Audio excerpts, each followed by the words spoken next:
What's up, ladies and gentlemen, boys and girls? Welcome to another episode of The Nick Beasley Show, the second best wrestling podcast on the platform.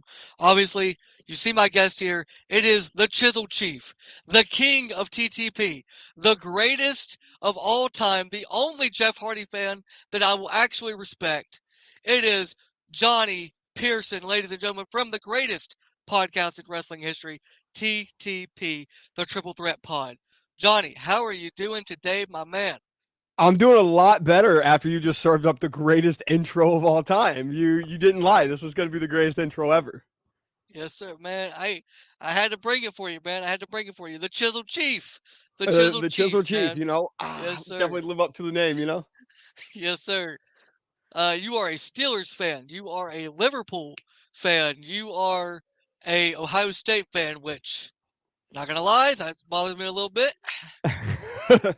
As an Alabama fan, we've lost a couple times to Ohio State, so you Yeah. understand. I mean, we beat y'all more, but we'll get into that All later. right, all right, all right. Nick Let's Saban's talk gone, about so them. Yeah, don't you ain't got to go there, bro. just You ain't saying. got to go there, man. Just saying. Let's get into this, man. So Jay Uso back with the family. It seems he lost his IC title on Raw to Braun Breaker by way of the Bloodline getting involved. Hmm. So, do you think that is the final straw, and he goes on just an ultimate crash out rampage, going after every member of the fake bloodline? Because we know who the real bloodline Right, is. right. We know who the real bloodline is because when you have Jimmy Uso in the bloodline, that's the real bloodline. Yes, Um, sir. Him, Uso. yeah, him Uso, big him, Big Jim. But not. I hope that they don't go like immediate. Like I hope it's not Jay joins Friday.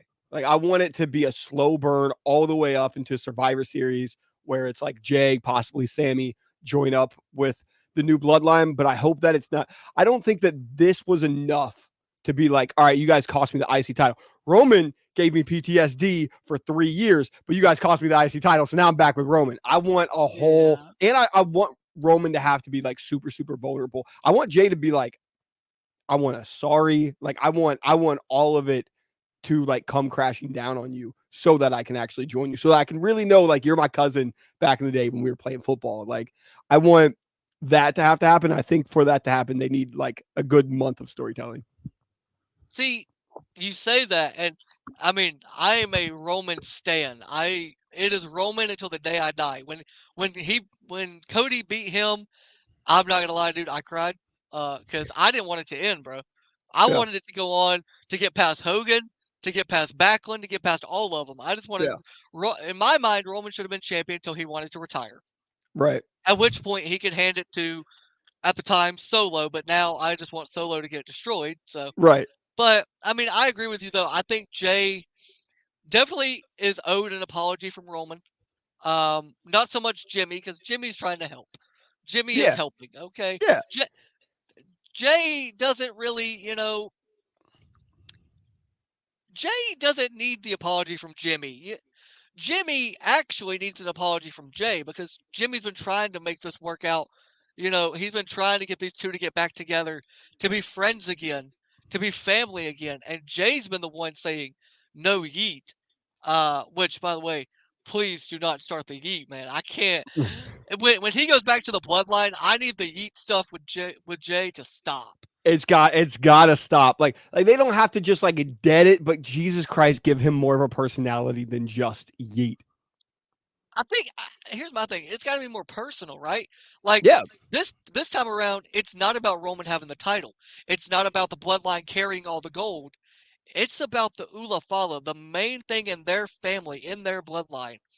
The one thing that Alpha and Sika were able to give to Roman that Solo stole, from what we know. We don't know who gave him the Ula Fala.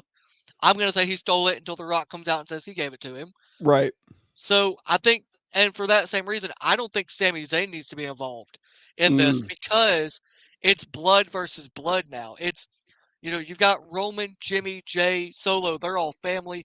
The Tongans are considered family by the bloodline because they are islanders, even though they are not Samoan. They are part of the Pacific North or the Pacific Islanders. So, Mhm. like, I don't think you need to add Sammy into this because Sammy as much as a comedic relief as it would bring to the bloodline, I don't think this time they need that comedic relief. Yeah. They've already got Tongaloa. They don't need anybody else to bring comedic relief. He's going Yeah, to do that on his own. that's fair, but then who do you put as the fourth person? See, I was against this, and I've been in y'all's chat telling people he's not coming. He's not coming until another year. It'll be another year. I genuinely think because of the report that Booker T is trying to get Zilla signed, and the fact that Zilla has been backstage at wrestling events, obviously because of the family. And I mean, I got Sure. to meet Zilla at Bad Blood. I think Zilla is coming, and I know Hikuleo is coming at Yeah. some point. Yeah. Now they say Hikuleo is going to go to NXT. I don't believe that. I think he does go to the main roster to join this feud. Yeah. I think you add in Zilla and you have, because imagine a match between Zilla versus Jacob. Those two are those two are so Right. The close. story is already there. Those two literally they tagged together on the Indies. Zilla, Jacob is the one that kind of took Zilla under his wing when he got into the business. You have those two fight. It could main event in WrestleMania. Those Right. two could main event WrestleMania. Not to mention, There's only a few people that know that answer on if Zilla is actually going to sign, and it's people working in WWE, and it's Muscle Man Malcolm. All right, so I gotta send a text to Malcolm and be like, "Yo, bro, you I gotta going to get Malcolm on WWE?" the podcast, bro. I gotta You get do. Malcolm on the podcast. You do. He's I gotta great. be He's an like, amazing lad. yo, do you know? Listen, I know you're close with Zilla. I know y'all was in Waffle House together at Bad Blood. I need to know right now. He signed that contract yet? Right. Just like I don't need to know the number, but did he sign yet? Is Right. he going to? I don't think he has. I think obviously, but with it coming out that Booker is like trying to get him signed, and Zilla Yeah. even posted about it. The thing about Booker trying to get him signed, I think it's inevitable. It'll happen this year. If Yeah. not this year, definitely 2025. Like Yeah. he's coming. Yeah, I haven't seen. I'm doing a deep dive into a bunch of the younger talent because I'm doing the TTP Double XL freshman for 2025. Right. So I got a list of like 112 wrestlers or something. And I got to go do deep dives on their matches and promos. So I haven't seen a lot of Zilla's promos, but I did watch Zilla versus Mustafa Ali. And I'm Right. not just saying, that it was a great match because there was Mustafa Ali, but no, he's definitely got a lot of talent. And I don't even think he's been wrestling a year fully. No, he's been. It's been a year and 2 months, I think. You got that written down somewhere on a calendar? You're a really big Zilla fan, aren't you? I've watched all of his stuff, man. Like, because when he debuted, I watched his debut match. I've watched all of his stuff because I was a big Umaga fan. Like, I didn't get to see him live, but I watched him back. And then, obviously, being a Roman fan, a Bloodline fan, you just kind of follow the family when they get other people involved. But speaking of, since we brought up Jay, I want to know how bad this crash out from Rikishi's about to be. Oh my god, bro! I've never actually listened to the full Rikishi podcast or everything. I haven't either. But there's Twitter clips coming. There's absolutely Twitter clips coming. It is going to be. He's going to talk about Braun Breaker. He may be talking about Scott Steiner. He may be talking about Rick Steiner. He may be he's going to talk about the University of Michigan. He's going to talk about Kennesaw State. He's going to go off on the entire Braun Breaker family. Hey, shout out Kennesaw State. They got a big time win last night. Yeah, I just saw that. Yeah. They've only been a football program for like 10 years or something. Yeah, and they're in the first year of being Division 1. So for them to beat Liberty, that's pretty impressive. Yeah. But let's talk about the better Uso. The real head of the family. Sorry, Roman. Right. The real king. Him, Jimmy Uso.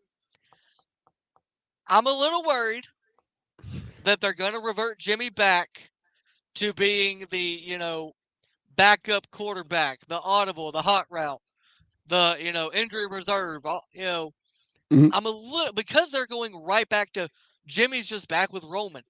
It's like nothing that happened leading up to WrestleMania between those two happened. Yeah. Which I understand because obviously you want to get Solo because Solo's the one that took Jimmy out, which by the way, is so rude. So rude to take. Incredibly rude. I didn't even get to see it that night. I was so sad. To beat up your older brother is just so disrespectful. Yeah. So rude. And to hire an assassin to help you in Tama Tonga. Not even a Like good that's one, just man. even. It would have been better if it was Jacob Fatu, because at least then I That would could have be been like, more oh, respectful, right? like the bloodline. When the bloodline finally got Jacob involved, I finally went, okay, I can take this bloodline 2.0 seriously because I've seen Jacob do some crazy shit. Yeah. Tama Tonga and Tonga Loa, I'm sorry, nobody is scared of them. Yeah. Nobody. And It makes me really sad because Tama Tonga, I don't know how much New Japan stuff you saw, but I loved him in Bullet Club. Over the last yeah, couple years, towards the end of his Bullet Club run, basically when he dipped out of Bullet Club, I was kind of like, man, it's not really working that much. I was never a huge Tonga Loa fan. I do loved that back in the day, Tama Tonga and Tonga Loa would just every move that they hit, they would just cuss. It was every move. They were loud as hell and they just cussed in every mood or every right. move. So I kind of hope that they can like throw in a little bit of that into Netflix to make them a little bit cooler. Because right now it's not great. Well, as of right now, the only show on Netflix in the States will be Raw. Right. Unfortunately, and Smack unless they move the Bloodline over to Raw to I don't know enhance the story, or maybe they don't want to move Jay because of stuff. I don't know how they're Yeah. gonna do it. Eventually, we're gonna be getting Jay back in the Bloodline with Jimmy and Roman. I just worry that they're gonna look at Jimmy and go, yeah, your brother had this great singles run. He became a champion. Roman's obviously the top babyface we've got outside of Cody. And I kind of put Cody as a tweener anyway Yeah. at this point. We're just Crazy. going to revert you back to we need a funny guy to go Yeah. off of Tonga Loa, and it's going to be you. Yeah. Instead of them bringing back in Sami Zayn, they're going to just go, Jimmy, everybody says you're funny. Okay, be funny. Yeah. I think that Jimmy is going to be the emotional glue of the new bloodline where he is actually like gained the maturity to not just be silly and he's actually going to be like the I think it's Jimmy had called himself like the quarterback or whatever. And and maybe he had to be backup quarterback. You know who else was a backup quarterback once? Tom Brady. And all right, and then he became the real quarterback, and that may be Jimmy Uso's trajectory, You Um, did not. but You I did think not just bring up Tom Brady and Jimmy Uso in the same sentence. yeah, Jimmy's Look, a lot dude. better. All right, Jimmy has more championships than Tom Brady. Like obviously Jimmy's better than Tom Exactly, Brady, but exactly. yeah, You can't compare the but two. right. Jimmy is here. Tom Brady is down there in the bottom, surfacing around Peyton Manning. Brady's got like what 7, 8 rings. Jimmy's got like 13 tag titles. It's not even close. But Yeah. I think that Jimmy actually may end up being more so the head coach that is actually trying to like orchestrate everything. And I think that Right. eventually, once they go through this entire storyline, I do think that there's going to be a big push for Jimmy because I think that originally that was the plan. In the original start of the bloodline, like if you go back and watch all that stuff, like so much emphasis was put onto Jimmy and how he was like not so trusting of Roman and everything. I think that they can really do that. I know that there was the whole DUI thing, and people believe that WWE just like lost faith into Jimmy. But I think that everything that he has done, that he should have easily gained that trust back from WWE, and actually is getting a big push. Whether that's still with the tag division or something, but like I think that he's probably the best actor in the entire bloodline. Right. I will say this, and this is not to throw a shot at her because I love her, but you brought up the DUI stuff with Jimmy. Liv Morgan got arrested in Right. Florida and nobody, and I mean nobody, held anything against her backstage. No, They're as they like, shouldn't. yeah, yeah, Yeah. they shouldn't. So Yeah. I don't think that it's they lost trust in Jimmy.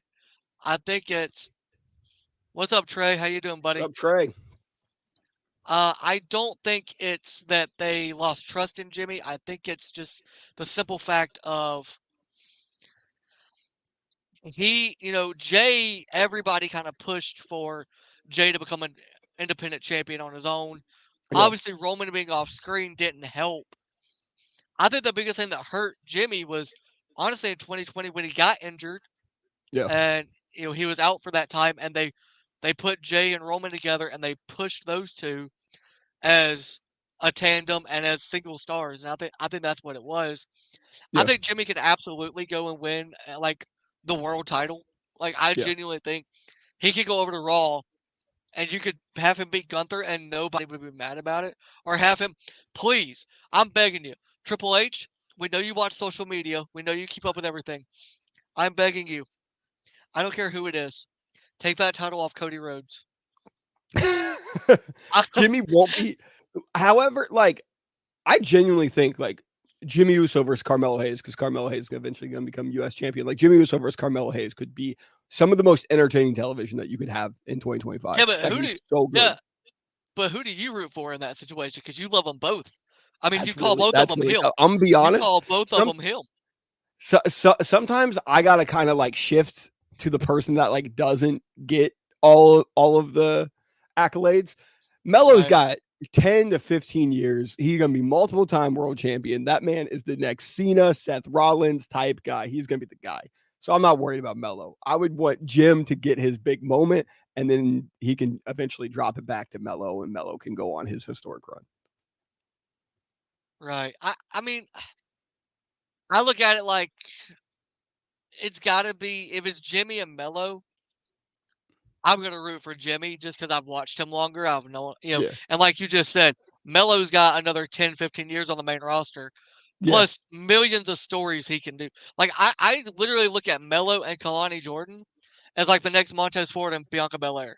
Yeah. Like they could legitimately be that well, except for they'll actually let Melo go out on his own and do stuff. That's what I was gonna say. The scary part is if he ends up becoming Montez because they don't push Montez. Right. I don't think they put him in a tag team though, unless they put him back with Trick. Which at I that think point, eventually down the road that does happen, but I think that it's once yeah, they're both like I think it's gonna be, maybe not on the same level, but it's gonna be that the Power Trip 2.0 where it's like Stone Cold and Triple H. Like it's kind of like Jade and Bianca right now. Like you know that they could just go off and become world champions if they wanted to, but right now they're like a tag team.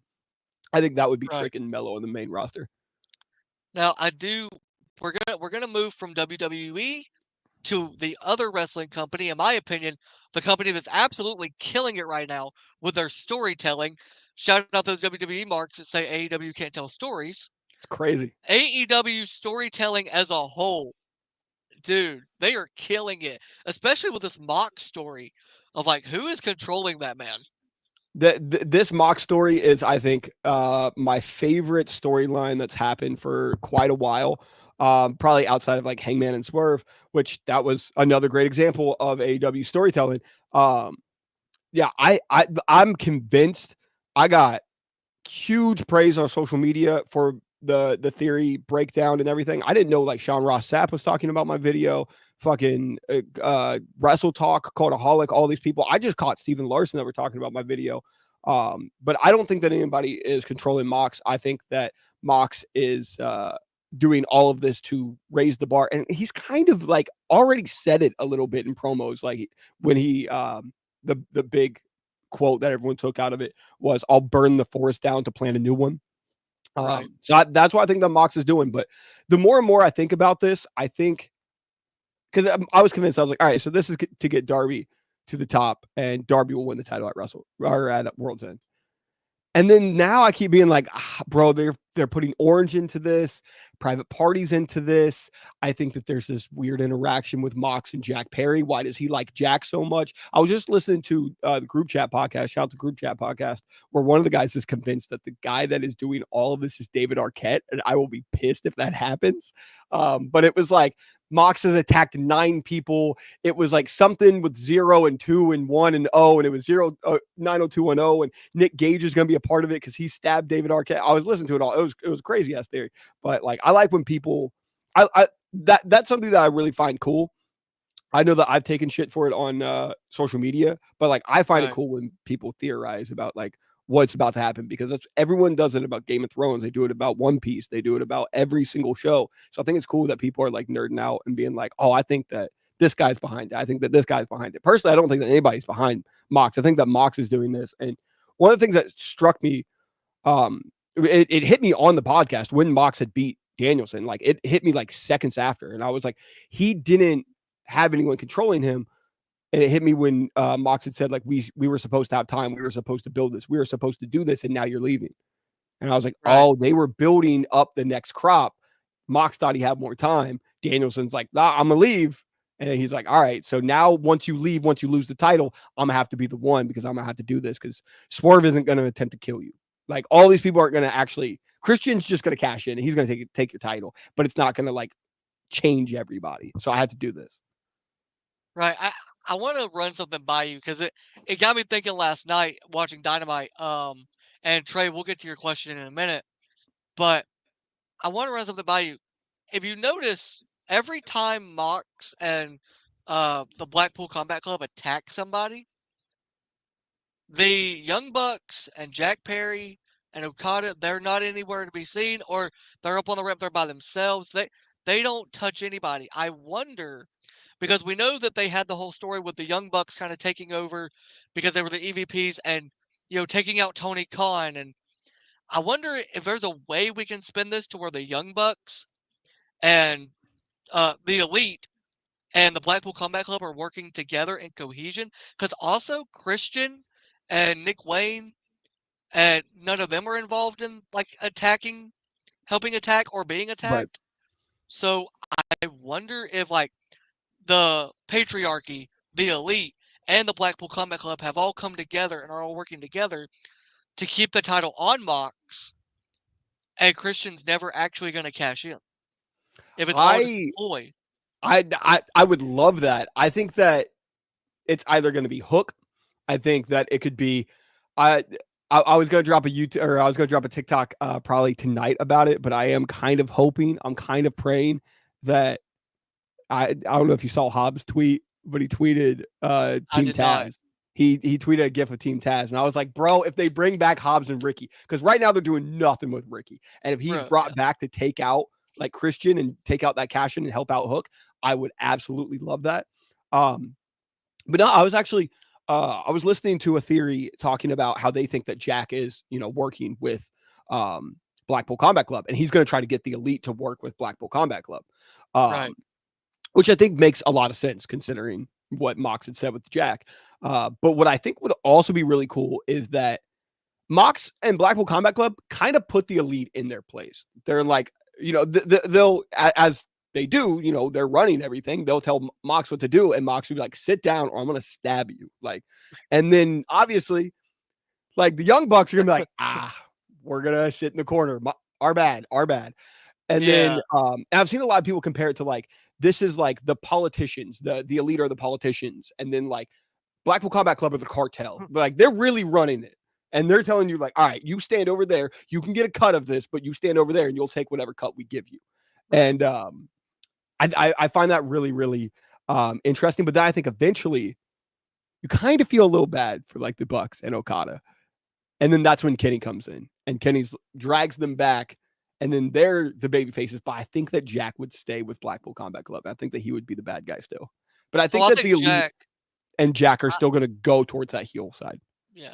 No, I think Jack needs to stay heel because this is some of the best work he's done. It's kind of like with Dominic Mysterio. You needed Dominic to turn heel. Jack needed to turn heel. And I love the fact that he came back as the scapegoat because of everything that happened with Punk. And when I saw it in Japan happening, I was like, this is going to be so fucking good. I remember, Marissa had called it from the start. She called it with Dom. She was like, he needs to turn heel. He'll be so good. And then she did it with Jack. And when we were there at Windy City Riot, which is why I missed Jimmy Uso getting attacked, the crowd was just, it's arguably the best crowd I've ever been to. And I've been to a lot of wrestling shows. And the crowd was, it felt like a soccer game where it was like everyone was just in this unison. And I thought it was going to be, we were coming in as the heels. We were coming in as Jack Perry fans, and it hurt because I love Shooter. And I was like, no, this entire crowd is for Jack Perry.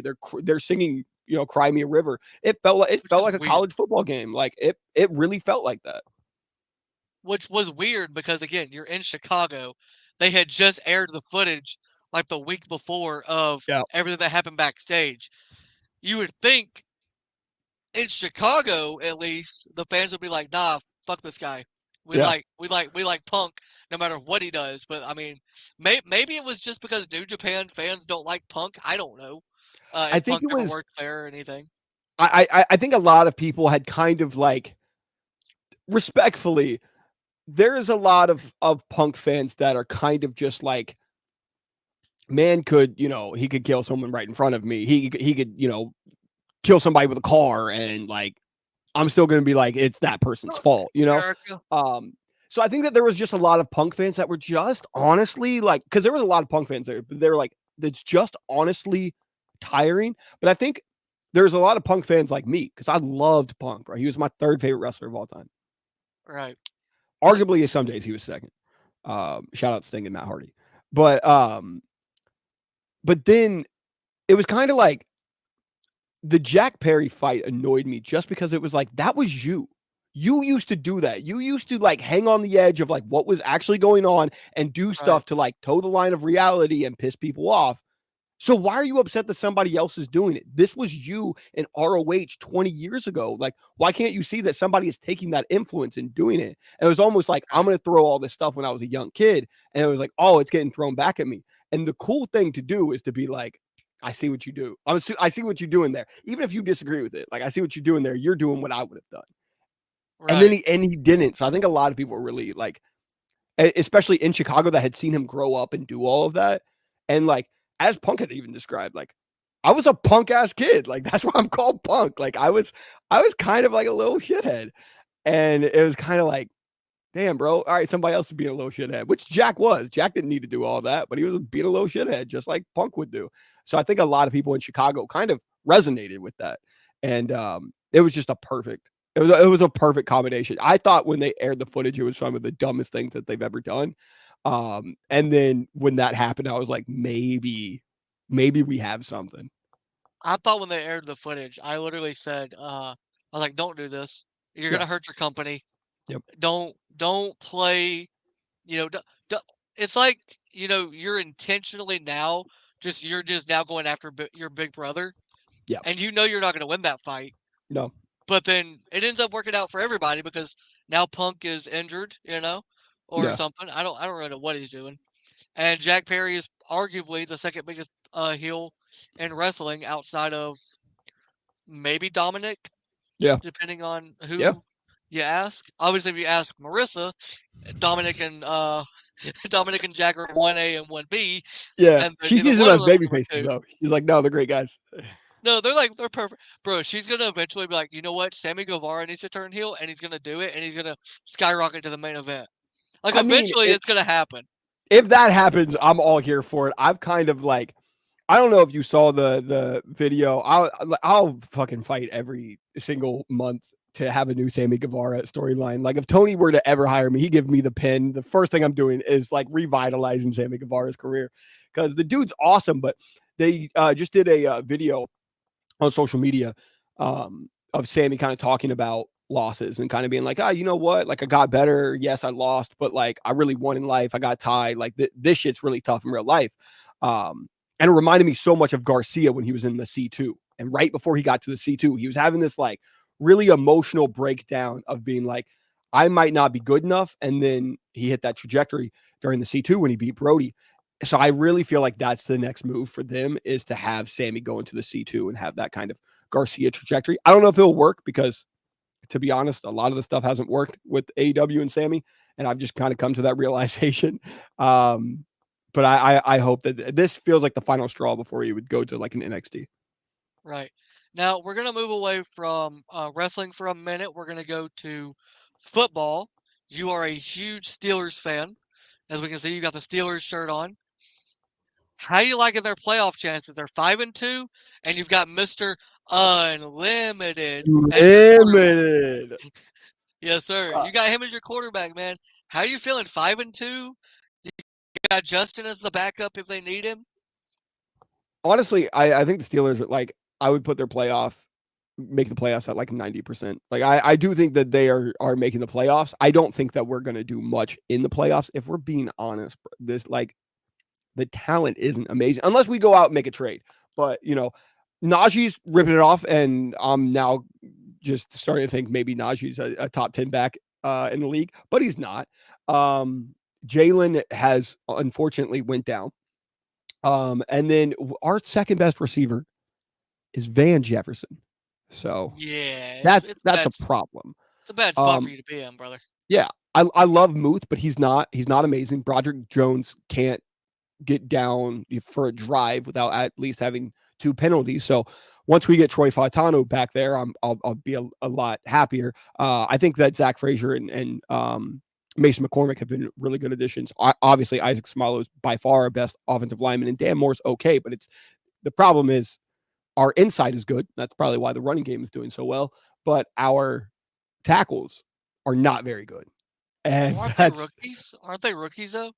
Dan Moore's our left tackle. He's been in the league for a couple years out of Texas A&M, Okay. but Okay. Broderick is a second year guy from Georgia, and then Troy Faitano is a rookie. Um, I do love our defensive line. I think it's probably second or third best defensive line. I'm not going to say that's better than San Francisco, but like it's up there. Cam Hayward is genuinely having arguably his best year, and it's crazy because he's 35 years old. Shout out Ohio State. Um, but yeah, I think like DeMarvin Leal's been great. Um, Obviously, our edge rushers are insane with TJ, Nick Herbig, Alex Highsmith. Alex Highsmith came back and looked like a monster. Right. Yeah, I know that TJ's leading the race for the DPOY, but honestly, I'm like, I don't know. Like he's been when he takes over a game, he takes over a game. But there's been like 2 or 3 games where I'm like, damn, he's not taking over. And I see a lot of Fred Warner, and I'm like, I'd hear it if they said that he was leading DPOY, which I know it's tough for a middle linebacker. Patrick Queen's been really nice. Peyton Wilson's been good.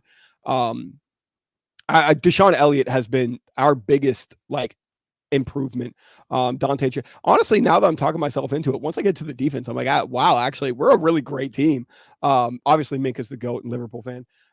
Joey Porter Jr. also GOAT. Also, Jeff Hardy fan also responded to my Instagram story. So shout out Joey Porter Jr.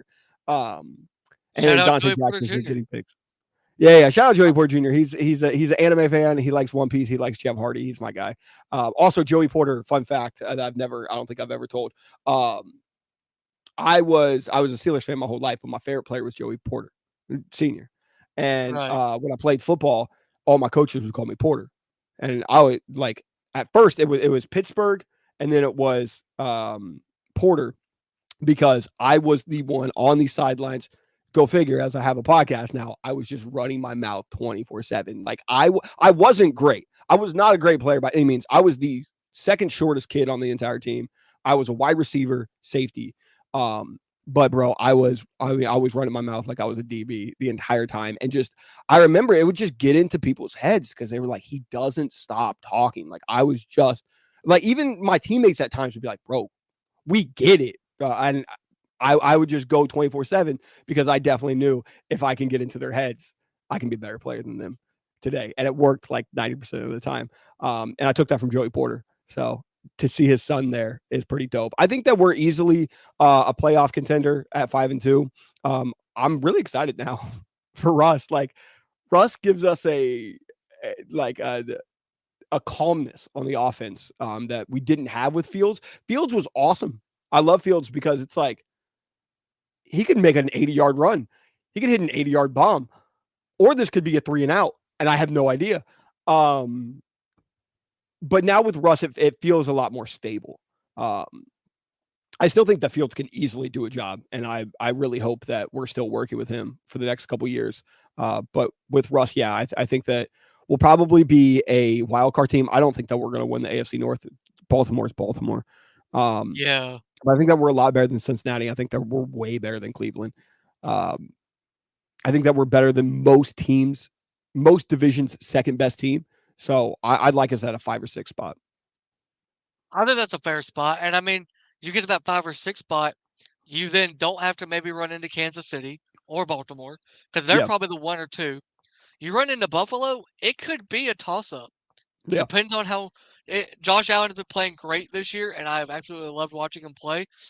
But it really depends on how good they are, how good their young talent is in the yeah, playoffs, if they step up to that moment or they fall back. And I mean, I think honestly the Steelers can win about 11 games this year because y'all have got until the end of the year, y'all have got like a decently easy schedule coming up yeah, until y'all run into all the one thing that's going to hurt y'all is every division game and the Chiefs and the Eagles are all at the back end of the schedule, and the AFC North, yeah, that's the only division I know of that just beats each other up. yeah, They want to beat each other up. So y'all might go into the playoffs limping, but I think y'all could be an 11 or 12 win team. Yeah, yeah. I think it's always fun because like I've only been a Steelers fan, so I don't know what it's like to to like see other divisional games. I know that a lot of people praise the NFC North, but like that's how I see divisional games. I see divisional games like it's like Ohio State, Michigan. Like I see it at the Steelers, Bengals, and Ravens. The Ravens are my favorite one to face because there's less pressure. I have family that are Browns fans. I have family that are Bengals fans. I don't want anything good to happen like for the Browns or Bengals. I hate them so much. Right. But for the Ravens, I respect the hell out of them. And I'm like, this is going to be a fun match. We end up losing it. I'm like, they deserved it. But with the Browns and Bengals, and it's just such a volatile rivalry. And I know that there's been people that were like, well, I feel bad for the Browns because, they weren't good for, 25 years. I've never felt bad for them. Never, not No. one day. So like, I like the punch them in the mouth. I think that sets us up well for the playoffs. I think Buffalo, a probably slightly better team than us, but I think that their issues are very similar to us, especially in the wide receiver department. So, like, I just think on our day, especially if TJ takes over a game, we can beat them. Whoever comes out of the NFC or the AFC South, I feel relatively decent about. I'm still a little scared of Houston. I think CJ's amazing. And if Yeah. their wide receivers get on it, we have no answer to that because they have amazing receivers. Yeah. But I think outside of Buffalo and I think outside of Houston, I would like our chances in the playoff to win one game. I don't think that we're getting past Kansas City or Baltimore. The only reason I say you're not getting past Kansas City, and it's the only reason, it's got nothing to do with anything else. It's the fact that in the playoffs, Patrick Mahomes is like a different player. He he has not played well this year. Yeah, He's got more interceptions than he does touchdowns, and they're doesn't 6 matter. and 0 because It their just doesn't defense is matter. that good. Their defense is that good. And I mean, they did just get D-Hop, so like they Yeah. now have a receiver that can literally just unless who was that rookie corner that took over the game against Rodgers Monday night? Oh, Beanie Bishop. Yeah, bro. If he gets a couple picks off Mahomes, if he's the one covering D-Hop and him and Porter are kind of tag teaming him, and then you got TJ just beating the crap out of whoever the tackle is he's facing. I mean, no, they'll probably use Travis as like a decoy. That's what I was going to say. So the issue, and it's been the issue when we face Kansas City, is Travis because our middle linebackers have been really, really bad for most of the time that we have had to play Travis. So it would be Patrick Queen probably sticking on Travis, and though I like Patrick Queen, I don't like our chances there. I think that Travis would have But a really big yeah, game against us. and there's like a size disadvantage. It's like a whole mess with them, honestly. Yeah. Because like Travis is what 6'5", and how old's Yeah. Queen or how tall is Queen? Isn't he like I think 6'3", he's six 6'2", four? 6'3", something like that. Yeah, yeah, But Travis he moves so well. He'll move slow just to get into his burst. And I think that it's like he has a unique way of getting open. And I don't think that any of our middle linebackers well, I think Peyton Willis, he's a hard hitter. He'll pop him a couple of times, but I think yeah. Travis is used to it. He's a big lad. Now let's talk about another team you're a big fan of. They just tipped off last night. Which one's less fun? Unfortunate circumstances happening with obviously Embiid, who I don't really know what the injury is. The league's looking into it to see if they're uh, doing anything wrong with how they're going to manage him. Yep. Obviously, Paul George, who everybody was excited to go to Philly, isn't playing yet. I don't know when he'll play. Yeah. 76ers playoff chances. What do you think? I Um, mean, it's only one game, but it's you one got the game. Celtics. You got the Celtics who are beating up teams. I mean, they've only beat up the Knicks, but the Knicks are strong. Yeah. And then you've got the Knicks who, if Jalen Brunson gets hot on a night, or Bridges, or really any of the Knicks players, they can just absolutely take over a game too. So Yeah, I playoff think chances there, buddy. yeah, we're making the playoffs. Luckily in the NBA, there's eight teams. They're really counting the play-in teams. There's 10 teams. Yeah. I'm not worried about that. I am worried about what our chances are actually in the playoffs. And that is going to have to be us being extremely healthy. I think that Boston is obviously a monster. New York is going to be uh pretty much what I've kind of really hoped that the Philly would create, and we weren't able to with we had the chance to with Jimmy Butler and that team was just like an insanely like just quality and like going all the way, just such a deep lineup. We don't have that as it showed when Embiid and Paul George are out and we're screwed. So yeah, they're going to be a monster. Milwaukee is going to be a monster. So I think that like my best case scenario is if we were to hit like the 5th seed or something, and go play like Cleveland in the first round. It's like that's a tough opponent that I do think that we would match up well against and we could beat. Especially I don't think that I know Jared Allen's blocked Embiid once, but he's dunked on Jared Allen many times. So I wouldn't fear like Evan Mobley at the moment. I think that he'll be a monster in the years to come against us. I think that they really would have no answer with Paul George. So I think that that's the hope. I think that once you get out of the first round with all of the injuries and everything, as we've seen like with Boston, it could be, you could get a really nice run in the playoffs. This needs to be the year like that Philly makes a serious run though. Like I love Daryl Morey to death. I had a YouTube video like fucking 5-6 years calling how I thought that the Sixers should utilize the theory of the pursuit of happiness to go get Daryl Morey. We did it. And we have a lineup on paper to go win a championship. But I think that a lot of stuff has to roll our way. And Boston, New York, and Milwaukee are probably ahead of us in terms of quality. And like Indiana just came back to beat Detroit in the first game, but Indiana is going to be a scary team too. Yeah, I was gonna, based on last night, because I mean the Pistons didn't look bad. They're just not a fourth quarter team. That's their problem. Yeah. And I don't think they will be. And I didn't even realize they got Tobias Harris. I didn't even realize that till last night. So I mean they've got a decent roster around, and I think they have DeAndre Ayton as well. So they've got a decent roster around Cade. It's just they're just not ready to make that push either. So they're probably out. They might be a play-in team if they figure it out, but they'd have to have a lot of things go right from last year to make that push. I mean, I'm a Warriors fan, so I now feel the Philly pain of like we've got two guys who, and I don't understand. It's the first game of the year, and we've already got Draymond Green getting a freaking technical foul. Yeah. He can't even get through the first game of the year without making the refs mad. Like it's just Draymond's got a special way of annoying people, bro. It's crazy. Can we just get past the first week before you start creating problems already? Listen, Dallas, Mark Cuban, if you want to do this, I will appreciate it. You send us Kyrie, we'll give you Draymond. Here's the only reason I say that. Yes, Kyrie comes with a lot of baggage, but he can shoot the lights out. Yeah. I will take that over what I'm getting from Draymond. Look, I mean, I was always a Sixers fan. That's actually not true. Once AI went to Denver, I was a Nuggets fan. But I was rooting for the Sixers, and we sucked. And so I always had a soft spot living in Ohio for the Cavs. And then Kyrie got drafted, and he was my guy in college because I was like, this guy reminds me of Iverson. And then Machine Gun Kelly showed up to like the draft lottery, and I was like, all right, well, now we got number one. We're getting Kyrie, probably the best player that I have ever like seen skill wise outside of maybe Iverson. Like the dude can literally do anything.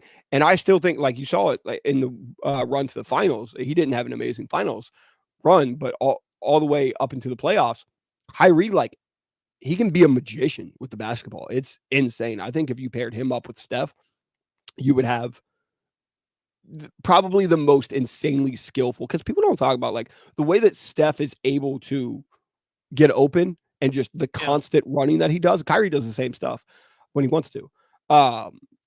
It would be like if they really locked in, it's the most skillful backcourt there possibly has ever been. And I always say send us Kyrie because you're obviously not going to give us Klay Thompson back. We understand that. Right. You stole him. You didn't give us a chance to negotiate. Which I'm more mad at the front office of the Warriors than I am the Mavs because like that's get rid of Draymond. Right. Keep Klay because him and Steph together were the most dangerous and most feared backcourt in the NBA for so many years. Yeah. And I get it. He's coming off injuries and being banged up. But at least I know in the first game of the year, he's not going to get a technical foul. Like, I that's my wonder. only. I love Draymond. He's a great. He's the only real big we've got, and he's not that big, but he's the only one that can really get under the rim. But he's got to stop with the fouls, man. Like Yeah. it's driving me insane.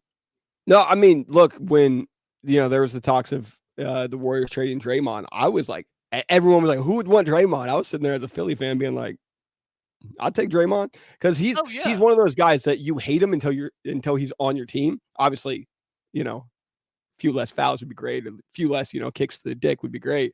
it's just the Um, technical stuff. If he wants to get fouled, that's fine. The right. technical fouls is what drives me insane as a Yeah, Warriors it's fan. it it's the oh shit. All right, well, we got to figure something out because Draymond's suspended, and then okay, well, he's suspended, and 2 weeks later, um, that can be A week rough. later, Yeah, yeah. But I think that I'd take him over Caleb Martin. So I don't know what contract Draymond's on, but I think that he's on a pretty hefty contract that I think would he's be got really like hard 2 years to. left, and I think it's pretty expensive. Yeah, Because I think they signed him to an extension a couple years ago. I'm not really sure. I yeah. know there was talks of trading him, and there was actually talks between the Warriors and the Lakers of swapping LeBron and Draymond, and they That's wouldn't do it. Like crazy. the the Lakers wouldn't do it, which Yeah, completely understand. You don't want to get right. rid of Of your course. franchise piece for a guy that you don't know. I truly believe he cost us a run at the finals last year because Yeah. we finally had Clay healthy. Mhm. We had Steph healthy. And I don't think if he doesn't get suspended those 2 times, we're probably we're above Denver as far Mhm. as in the playoff rankings, and I think we make a push to actually get to the finals. I don't know if we get there, but Yeah. I think Draymond cost us because if I'm not mistaken, he played really bad in that playoff game against Sacramento too. I Mhm. watched that and I had to turn it off because it was just getting worse and worse. I mean, Yeah, Clay Draymond went Clay has. went 0 for 10. Clay went 0 Yeah, for 10 in threes. yeah. It was bad. That was the rough one that yeah, I thought that we were gonna have a shot at Clay Thompson, and that's a lot of people were saying, oh, maybe Philly gets him, and there's a bunch of Philly fans that were like, he went 0 for 10, he had 0 points in game 7. Well, I was like, Who that's one cares? game, bro. He's I Clay. was, I was like, it's Clay Thompson, and especially when it's us setting up the entire offense and then being like, Clay, when we pass this, we're counting on you to make it. We tried that with Buddy Hield, and all of a sudden, Buddy Hield actually it may not have worked out for Clay because there's just a weird there's a weird curse around Philly that you can just be a great player and then come to Philly and just be awful. Mikal Fultz forgot how to shoot. Ben Simmons doesn't want to play basketball anymore. We had all of us. Zaire Smith almost died from like a cashew allergy or something. And Jared McCain now has a bruised heart. Like I don't know what's happened in Philadelphia. It's something in the water, it sounds like. There's something in the That's water, what but it's it also crazy because we drafted Embiid and everyone was like, "Oh, we drafted the guy with the broken foot," and they're like, "Yeah, he's out for like the next 3 years." And then that's the guy that becomes the MVP. It's like, do you know the what's the world in Fairly Odd Parents where it's like the evil world? It's like the anti fairies or whatever that is. That's Philadelphia. It makes no sense. You know what? Philadelphia, the and I hate to say this because you're a Steelers fan, but the 76ers franchise is a lot like the Browns franchise. Yeah, Players go there and they get cursed. yeah, You that's know, true. it's because like Clay, which I thought, and I think everybody thought, Clay's going to the Lakers because his dad played Yeah, there. yeah, I His thought the dad's same. also his dad also is like the color commentator there. Like it makes Yeah, the most sense. Plus, LeBron loves him. It's just it's not that far.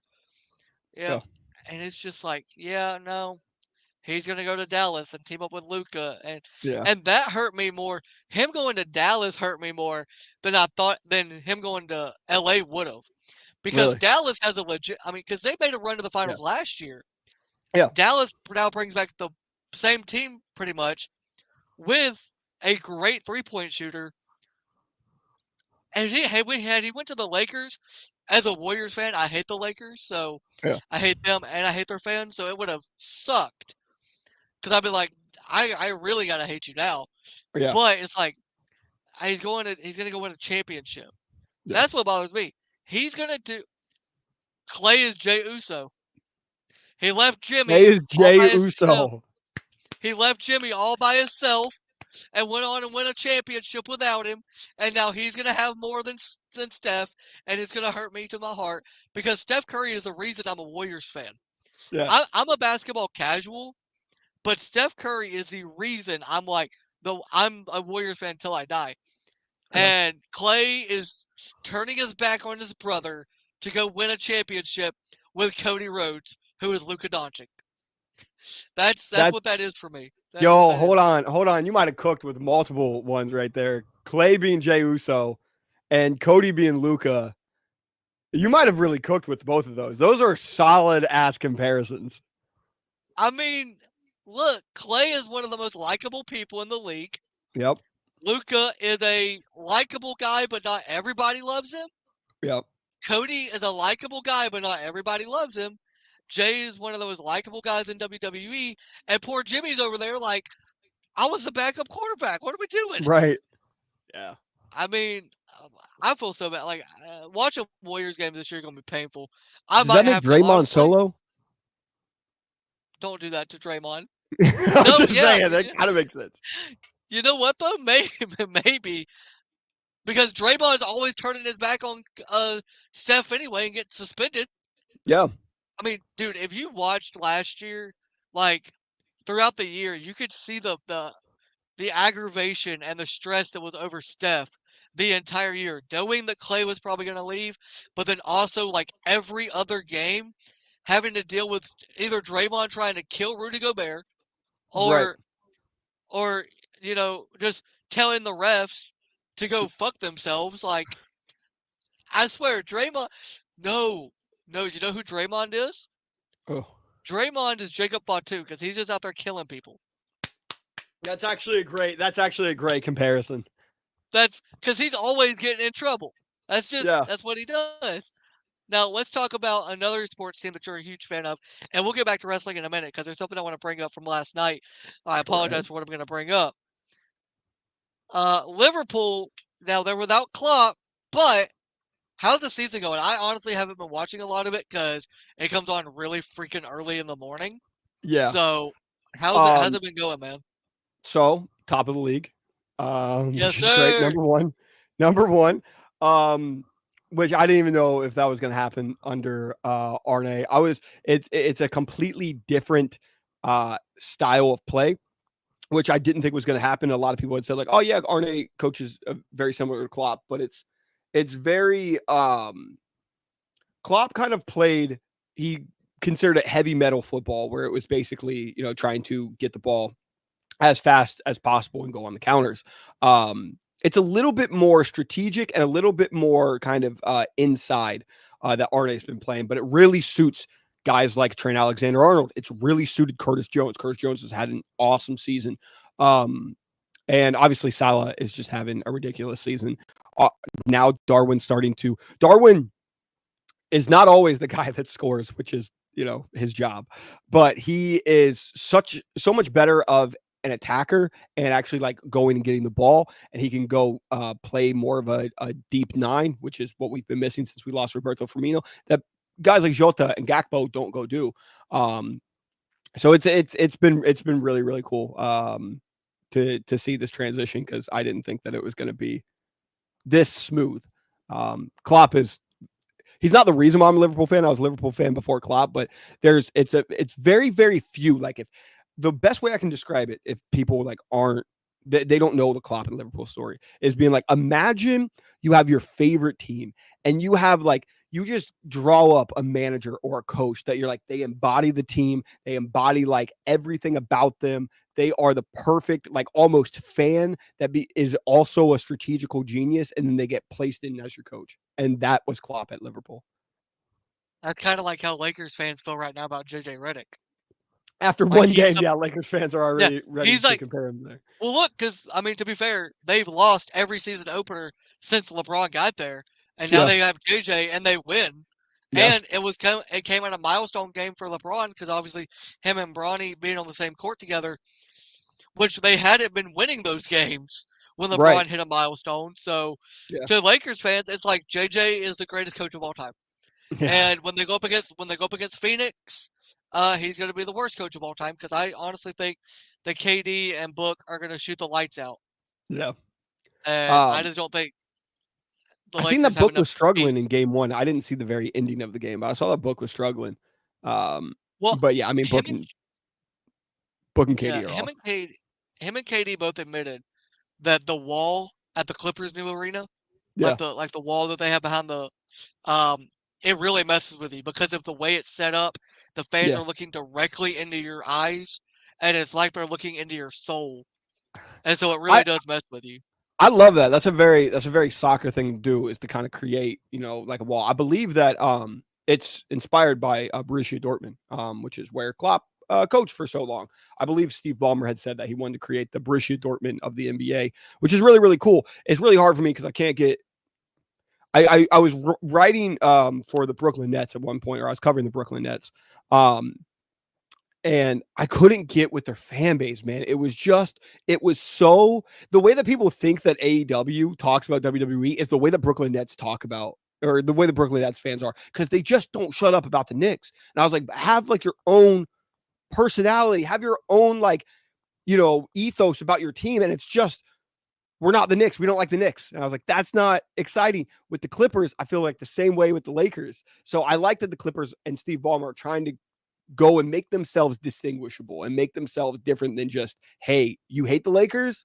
Okay, well, then be a fan of us. Well, it's funny you bring that up because yesterday on NBA Today, they actually brought up how now the Clippers aren't sharing an arena with with their big Good, brother. Like they good. were like they made a point to say, you're now out of the Lakers shadow. You're out of their arena. You've got your own thing. And Yeah, dude, their owner or CEO or whoever he is, I fucking love him. yeah. Bro, Steve Ballmer, yeah. he's so energized, bro. He was on NBA Today or Countdown, whichever one it was, and he was just like so excited to be there, bro. And it was crazy. And he was so happy despite the loss.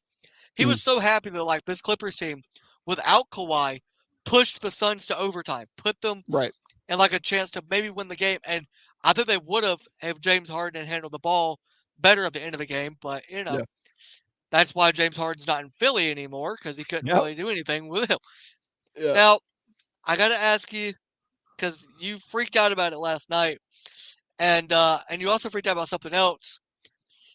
By the way, is Jack Perry still Jesus? I gotta wonder because Marissa was that's all she focused on the entire.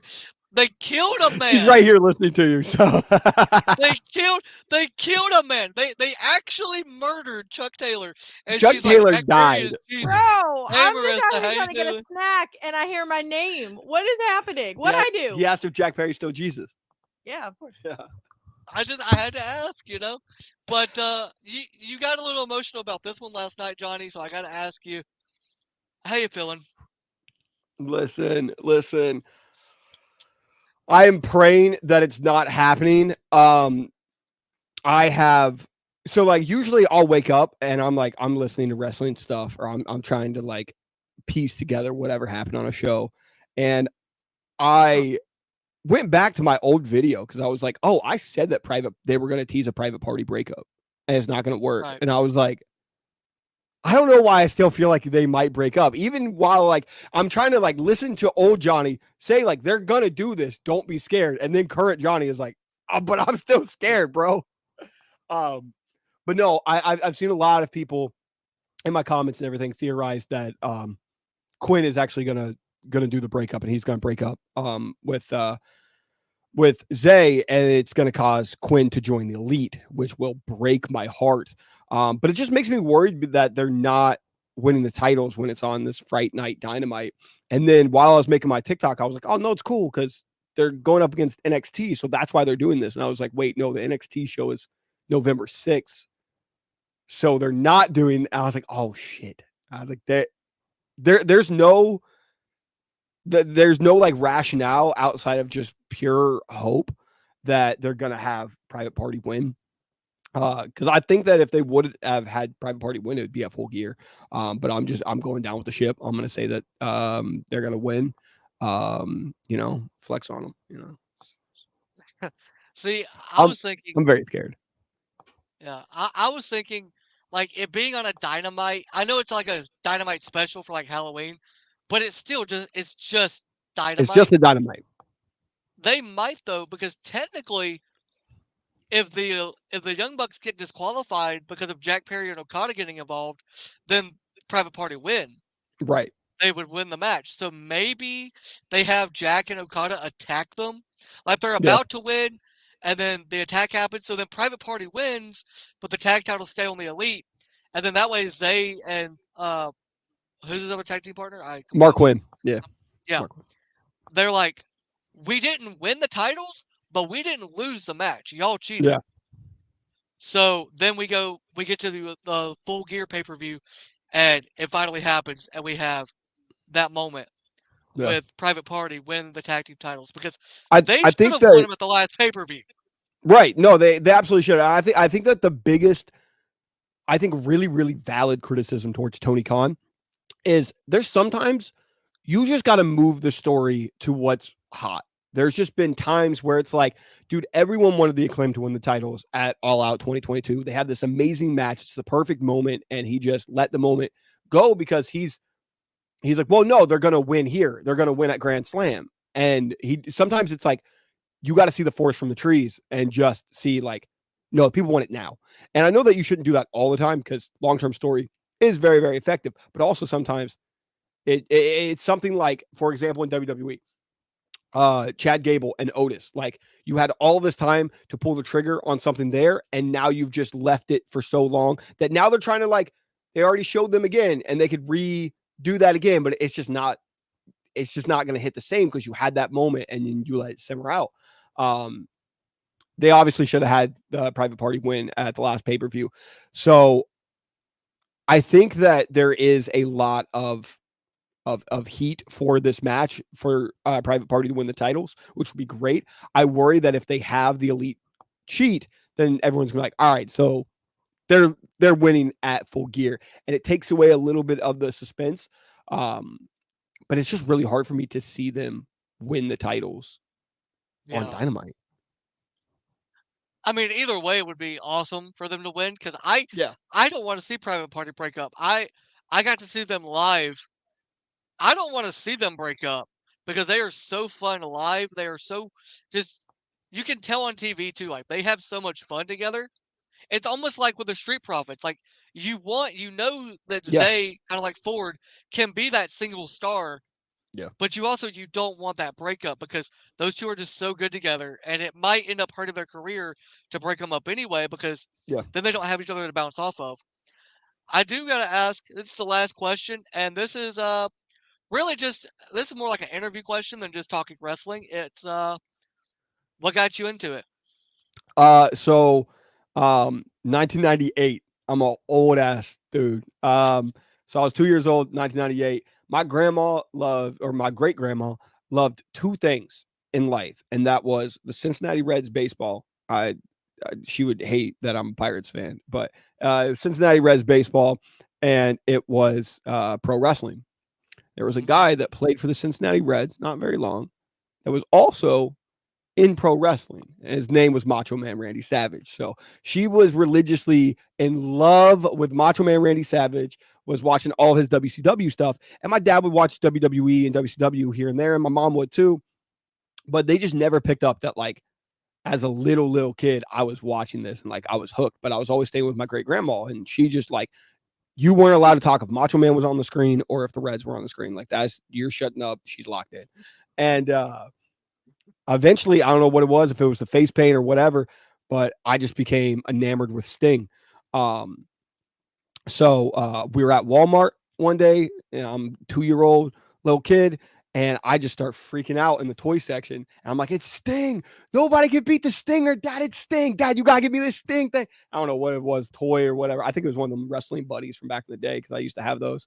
And my dad was like, my kid knows what wrestling is? You're a big Sting fan? Like, this was just all random. So then he was like, came home and he was like, I guess our kid's been picking up wrestling.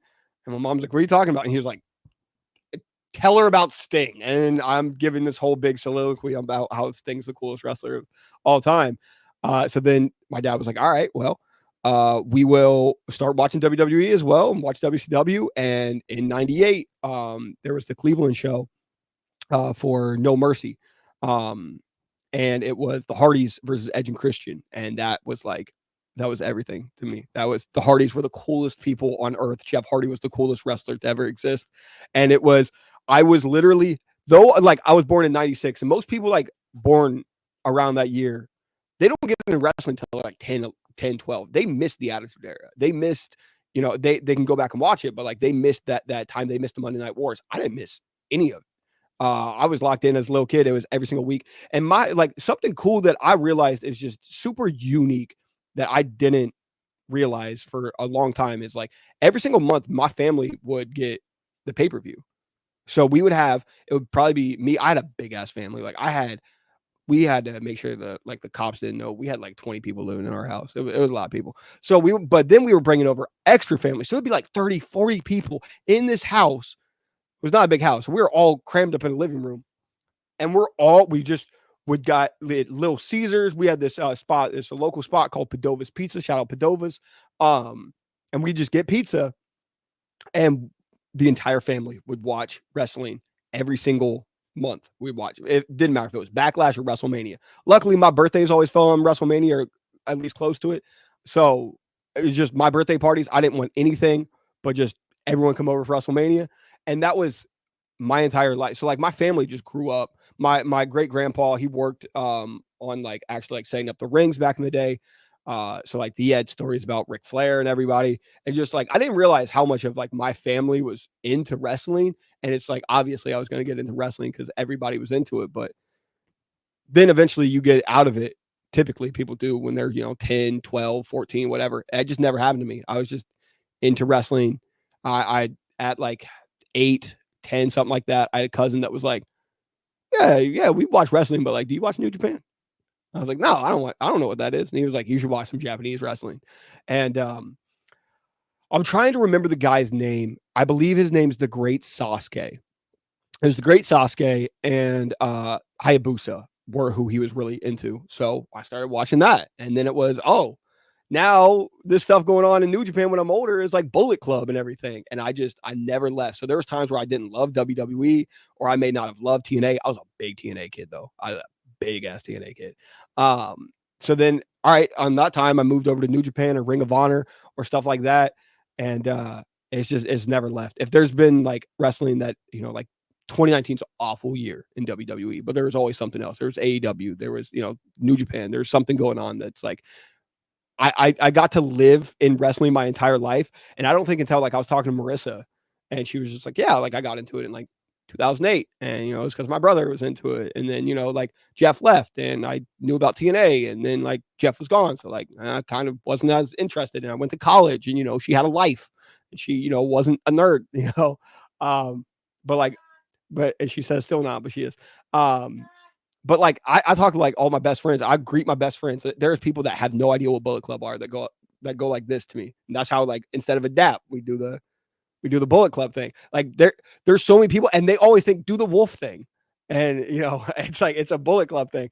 But like there's so many people that I have like influenced wrestling on that don't even know it. Well, I wanted to ask you that because anybody I have on there when I interview them, I ask them what got them into it because I like to hear other people's stories and like how they got into it and how their families impacted it. Mine is definitely the complete opposite. So you mentioned '98 is when you got into it, dude. Yeah. I wasn't even a thought in '98. I'm an '03 kid, so Right. I'm a young but I remember the exact day, which ironically is my birthday because my parents bought it for me. It was June 18th, 2014. They bought me the WrestleMania 40 or WrestleMania 30 DVD. And the first two wrestlers that I saw that I immediately was like, I love this, was Bray Wyatt and Daniel Bryan. Right. Like that was it. So like Yeah. I would watch I found out that there was Monday Night Raw. I was like, I'm watching that. I found out there was a SmackDown. I'm like, I'm watching that. And then as I got older, my cousins and me, we'd start wrestling in the backyard and on the trampoline, and we would just do crazy stuff. We ended up breaking a lot of stuff in my parents' house by accident. So my dad, I was probably like at that point probably when I was about 14, 15, my dad goes, "All right, you can't watch this anymore. You're breaking too much stuff. Y'all got to stop." So I would literally, I'd close my room, I'd close the door, and I would just have wrestling on, have it turned down enough to where my parents couldn't hear me. But if I heard them coming, I'd be like, I switch it back to something else. But I was always watching it. So like my parents, they don't, and none of my family understands why I like wrestling so much because Yeah. they all go, don't you know it's fake? Don't you know it's scripted?" I'm like, Right. yeah, but so is a movie about Spider-Man. Right. Like Spider-Man's not real; it's scripted. Yeah. But like that, so hearing your story of like your entire family was like into it, Yeah. and like you all watched it, you all loved it, is like complete opposite from what I had. Because Yeah. I mean, my mom always liked it, and then in 2020 when Roman Reigns returned and became a heel, that's when my mom was like, "Oh, I'm gonna start watching these every week with you." I'm like, "What?" She's like, "Yeah, I like Roman." I'm like, "Mom, Real. mom." No, she liked him because of his tattoos, and she Sure. thought he was good looking. I So mean, I'm he like, is. I'm like, I'm sitting there at like, I'm 21 now, so that was when I was 17. Yeah. I'm sitting there like, "Mom, you're ruining it for me a little bit." Yeah. Yeah. And then I finally, go ahead. no, go ahead. Go ahead. And then finally, um, I think it was when John Cena had returned and he was going to face Roman at SummerSlam. I had never watched a pay per view up to that moment, other than the ones that my parents would get me on DVD. Because like my dad just was not going to pay for the network and stuff like that Yeah. because he didn't like it, he didn't understand it. Yeah. So and I'd gotten a job, so I was like, you know what? No, I'm paying for Peacock. We are watching SummerSlam. Yeah. And then I remember sitting in the living room, my mom laying there, and she had fallen asleep. And just as she had fallen asleep, Brock Lesnar's music hit, and I was like, I wanted to freak out, but I'm like, I can't wake up my mom. She's gonna kill me because it's Yeah. midnight and she's gonna hurt me if I wake her up. But Yeah. then like the next morning, I told her I was like, Mom, you missed it. Brock Lesnar came back, and she was like, well, why didn't you wake me up? I'm like, because you would have killed me. And she Yeah. goes, well, that's probably accurate. Yeah. But then Probably.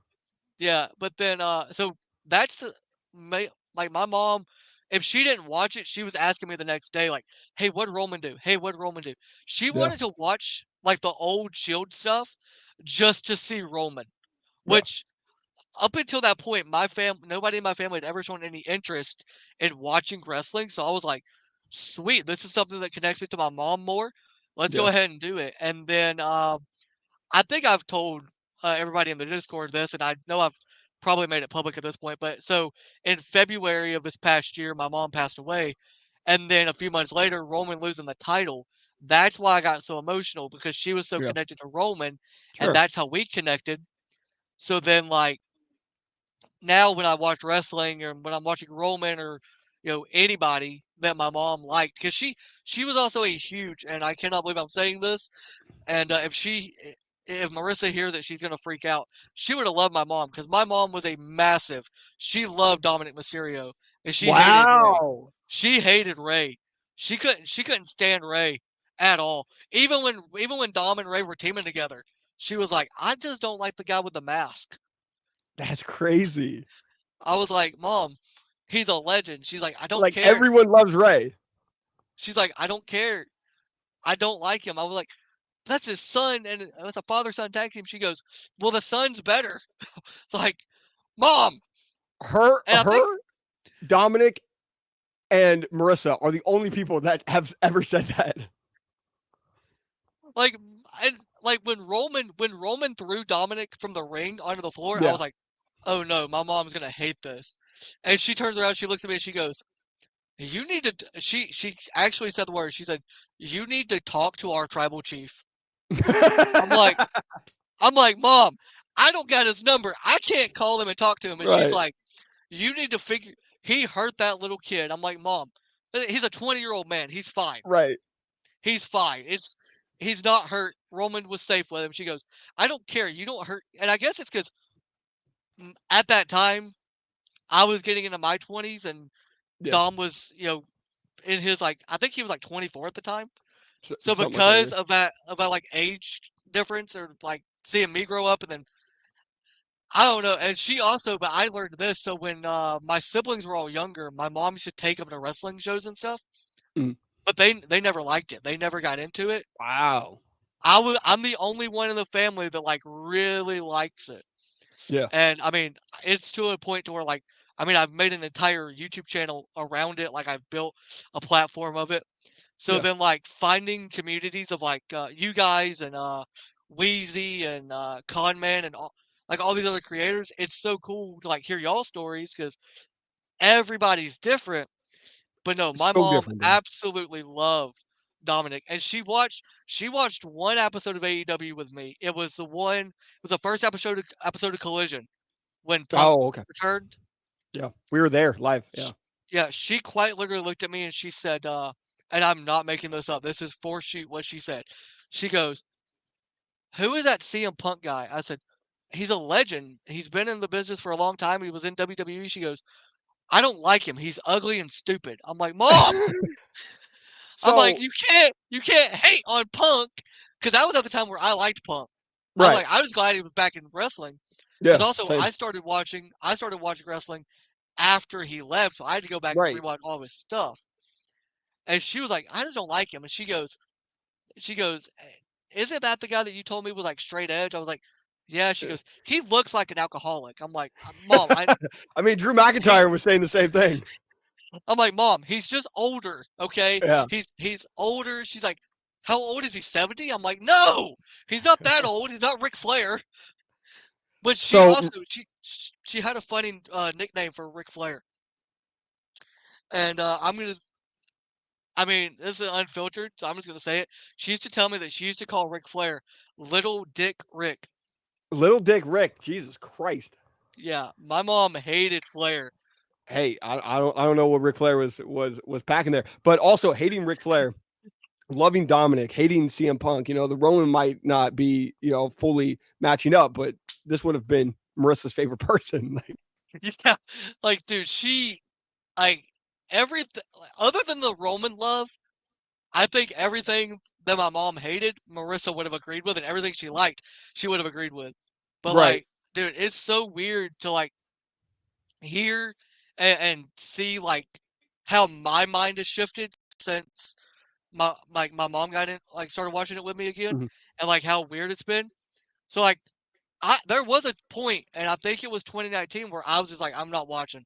Like it's Yeah. too bad. I Yeah. think what got me off of it was the Dean Ambrose Seth Rollins storyline with like Yeah. the gas mask and all that stuff. Yeah. It was really bad. It was painful. It Yeah. was physically it physically hurt me to watch because I love Yeah. those guys, and I'm like, I can't. And then I was so glad that in 2019 when they had the Hell in a Cell match with the Fiend and Seth Rollins, I didn't have the opportunity to buy it because I would have wanted a refund. Like Right. there's Yeah. no way, there's no way I'm watching that and going, yeah, that was a great, yeah. I mean, the fans started chanting AEW in the arena Yeah. after that, like, Yeah. which is kind of AEW was weird. AEW was so hot at that point, and that was some of the worst stuff that WWE ever did. That's why I don't understand when like WWE fans are always just like pissed about AEW, because it's like, bro, look at what AEW did. It made WWE so much better. Like when you have that competition, it makes WWE so much better. Just like universally that happened with WCW. ECW was a huge influence on WWE. Like we need way more companies. I mean, WWE pulled from New Japan back in the day when they didn't really have much competition. And they pulled from TNA as well. But there's always, when there's that lull of basically after they had kind of crushed TNA, there was just no competition. And it was just like, you got some of the worst television that like I've ever seen. It was 2019 so is bad. it may be the worst outside of like, man, if you go back to some early 90s, the cartoony stuff, you got, no disrespect to him because I loved him as a kid, but like Doink the Clown main eventing and stuff in like 92, 93, it's really bad. And that's the only thing I can really compare 2019 to. Yeah, like, and it's kind of weird now. Like you mentioned it, all the WWE marks, and I don't understand this. As soon as it was announced that Samantha was leaving WWE, all of those fans going, she better not go to AEW. She better not Yeah. do this. She's gonna ruin her career. She's gonna do this and this. And I'm like, shut up. Her husband works for that company. If she wants to go there, she can. By But all means. she's also a great singer. I'm sure Yep. she's going to be like Caleb Braxton and probably do stuff with acting. Yeah. Like, people need to just every time somebody leaves WWE, it doesn't mean automatically, oh, they're going to AEW and I have to hate them now. And also, Yeah. the one thing I'll give WWE credit for that Tony Khan needs to understand: do not let Ricochet cut a promo. I thought it was just I know. Look, I thought it was just Vince's writing team was bad. No, it's just he can't do it. Yeah. It's I think that okay. there's I think that there's just These a are very uncomfortableness to it. And maybe it's just because, it's kind of like I don't know if you remember when they were really trying to push Kalisto and just all of his promos were just not hitting. That it might be that same thing, and it's gonna be sink or swim for Ricochet. He's so good in ring that it's insane. But I think that there is a ceiling if you can't cut some awesome promos and tell some really, really good stories through emotion. Um, so I think that it would be like international championship would be his level, unless he got like, he actually goes over to the Hurt Syndicate or whatever and joins up with MVP. But I even think at that point, it's not going to be what people are hoping for, because I think that Bobby is going to be the main guy. And I think that Ricochet would be more of the background guy at that point. yeah. I do think like obviously Ricochet is great, but you know who else, especially early on in their career and they had to learn it, couldn't cut a promo? Randy Orton. Yeah, And he's absolutely. and he's one of the greatest professional wrestlers of all time. And Yeah. he even admitted this to Stone Cold Steve Austin that like he can't cut a promo for shit. Yeah. So he would just go out there and RKO people, and that's how he got over. That's what Ricochet got to do. Just Yeah. let somebody else do the talk. Let Will Ospreay talk, and you just go out there and beat the fuck out of him. I Actually, mean, don't look, hurt Will. Actually, don't hurt Rick, Will. Never mind. Ricochet was awesome in PWG. His promos weren't, but like he got to do some of the most innovative moves you've ever seen, and you were like, I don't care about this guy's promos. I want to see him like this. Also, Lucha Underground was pretty smart, putting him through this mask and giving him this sense of mystery that he didn't have to say much in his promos. Every word that you heard, you kind of held on, because he talked so rarely that it kind of made him seem more important when he did talk, because he didn't do it all the time. I do think that if he ended up putting the mask back on, it could be really cool. I was really surprised, unless they have it trademarked in some other company and they can't use it. I was a little surprised that they didn't use the Prince Puma gimmick for Ricochet Yeah. in AEW. Because also, I didn't realize that Ricochet had the rights to his name. Yeah, I I didn't thought know that that. was WWE. I thought Yeah, that was all 100%. WWE, and I thought there is no shot he's getting that name. He's gonna be under something different, and then he comes out and he's Ricochet. I'm like, did they pay WWE for this? Right. Did he With a go and what happened with there? a similar presentation too. Like, not much has changed about Ricochet. Obviously, I think that he's been a little bit more, highlighted matches and everything, and the style will work a lot better. But like, the presentation hasn't changed much. So I think let's see what he's got with this Ricochet presentation, and then if that doesn't work, let's try. Maybe he moves over to the heel side and he becomes Prince Puma. They've tried it multiple times.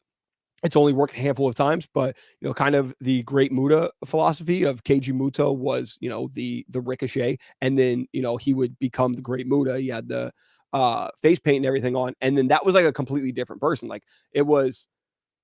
I'm trying to remember. I think Great Muta was a part of NWO, while Keiji Muta wasn't. And it was like kind of that. So it could kind of be that dynamic, and they kind of did it with Bray and the Fiend.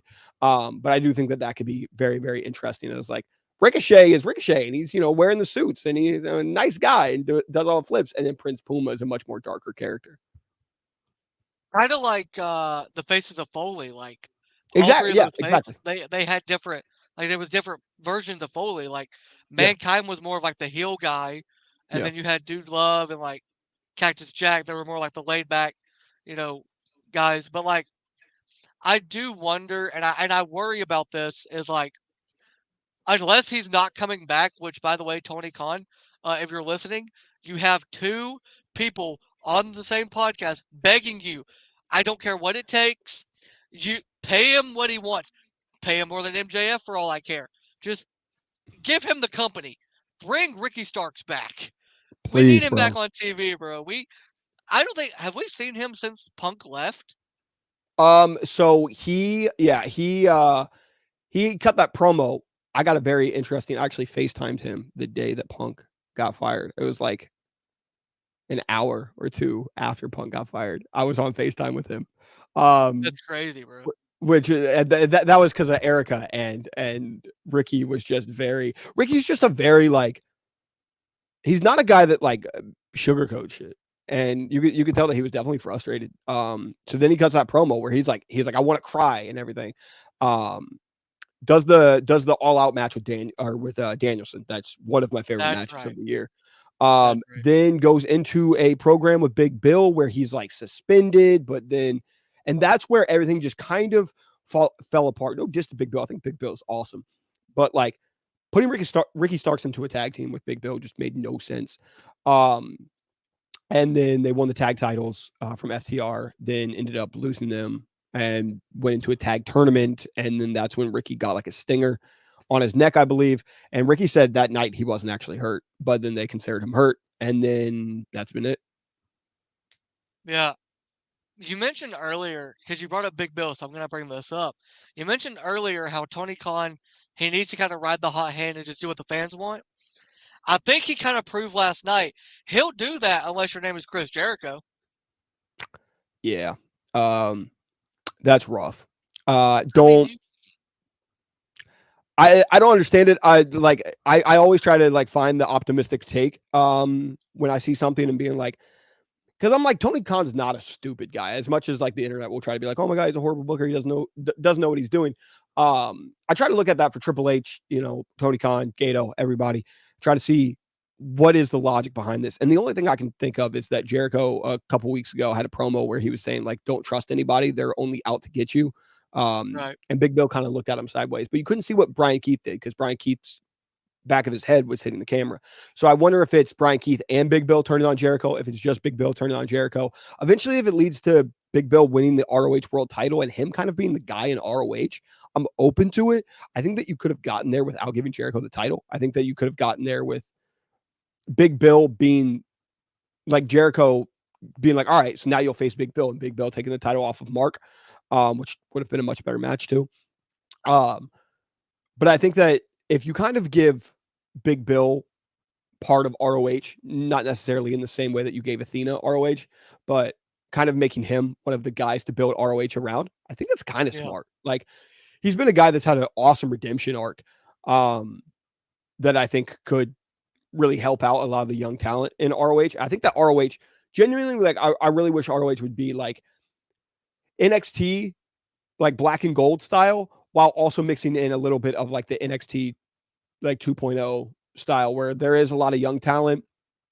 But I think that it should be like, that's where Violence is Forever should be at. That's where like the big indie names that are over there mixed with a Big Bill, mixed with possibly, Sammy Guevara, mixed with a Lee Moriarty, mixed with some of the best indie guys in the world, and then some of the best young up and coming talent for AEW.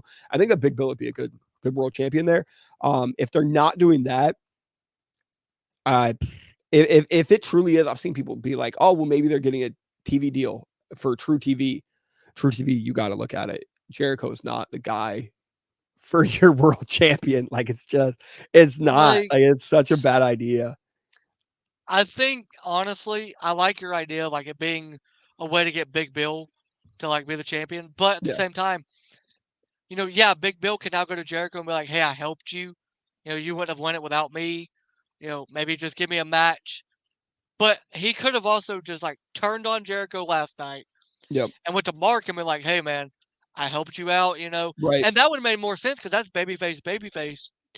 And I don't see Jericho going, yeah, I'm going to give, what does he call Big Bill?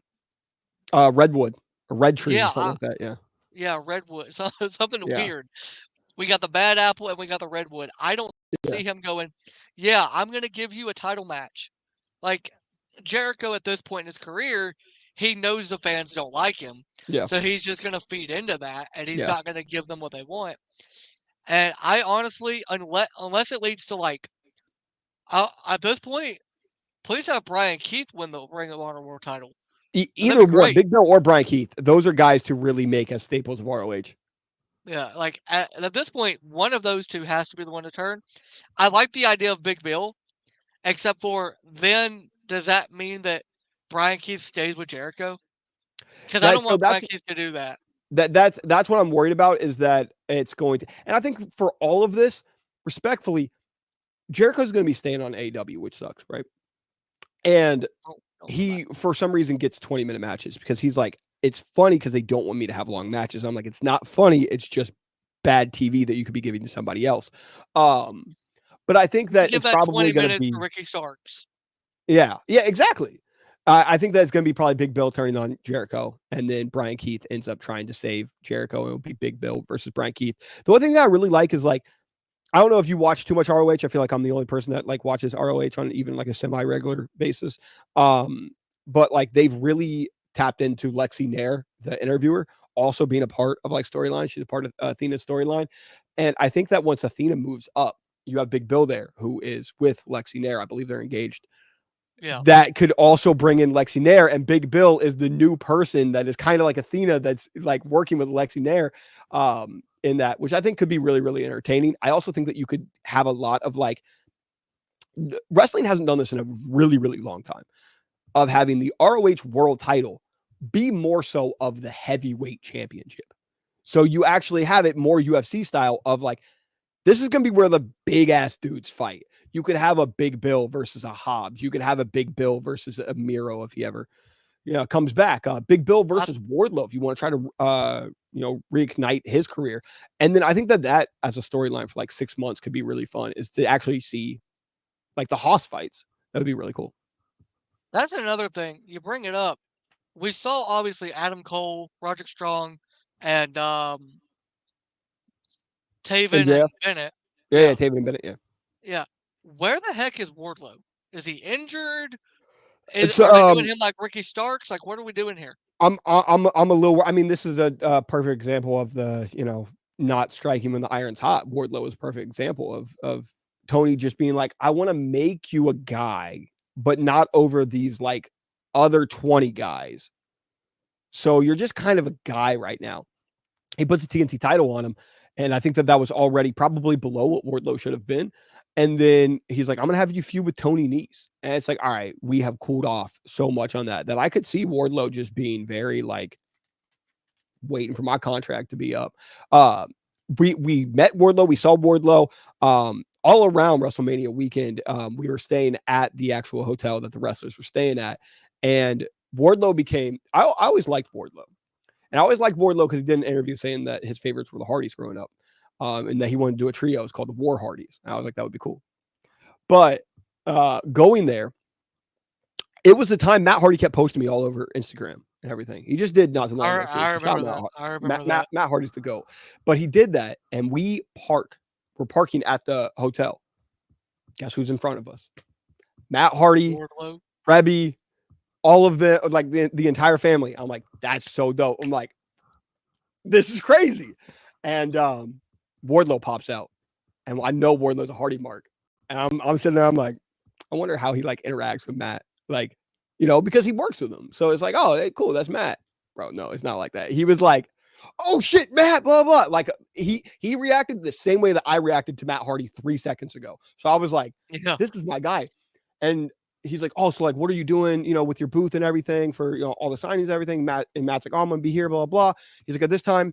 And then he was like, and then we're doing like Jeff's concert, and Wardlow is like, I'll get mine right next to yours. And then he was like, I'll go to the concert. Like he is as Hardy mark as there can be. Like he should be the third member of the Triple Threat podcast. Like if we can get Wardlow on there, like dude is as big of a Hardy mark as Marissa and I. And the entire time, so we were sitting over there, and I was meeting Mustafa and hanging out with Mustafa, and hanging out with Lana, who's very big on TikTok, Lana Banana. And the whole time we're like by the Hardys because the Hardys knew us. So they're just sitting there talking with us. I'm talking to Jeff Hardy about fucking Lil Wayne, which is an insane thing. And Wardlow is sitting there being like, they had like autographs that you could get of like photos. And Wardlow's like, oh, this is of, WrestleMania 18, blah, blah. And then he was like, no, he was like, there was a toy, and they're like, oh, I don't know when it was, 2000, 2001. And he was like, no, you guys didn't wear those t-shirts till 2001. Like, bro knew more about the Hardys than the Hardys knew about. It was insane that I was like, this dude is forever one of my favorite wrestlers.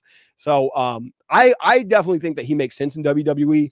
My only fear is that he's not as tall as you would think. He's only like 6'2". So when people are thinking like, oh, he's as big as like, all these dudes, like he's going to look tiny compared to Braun Strowman or somebody.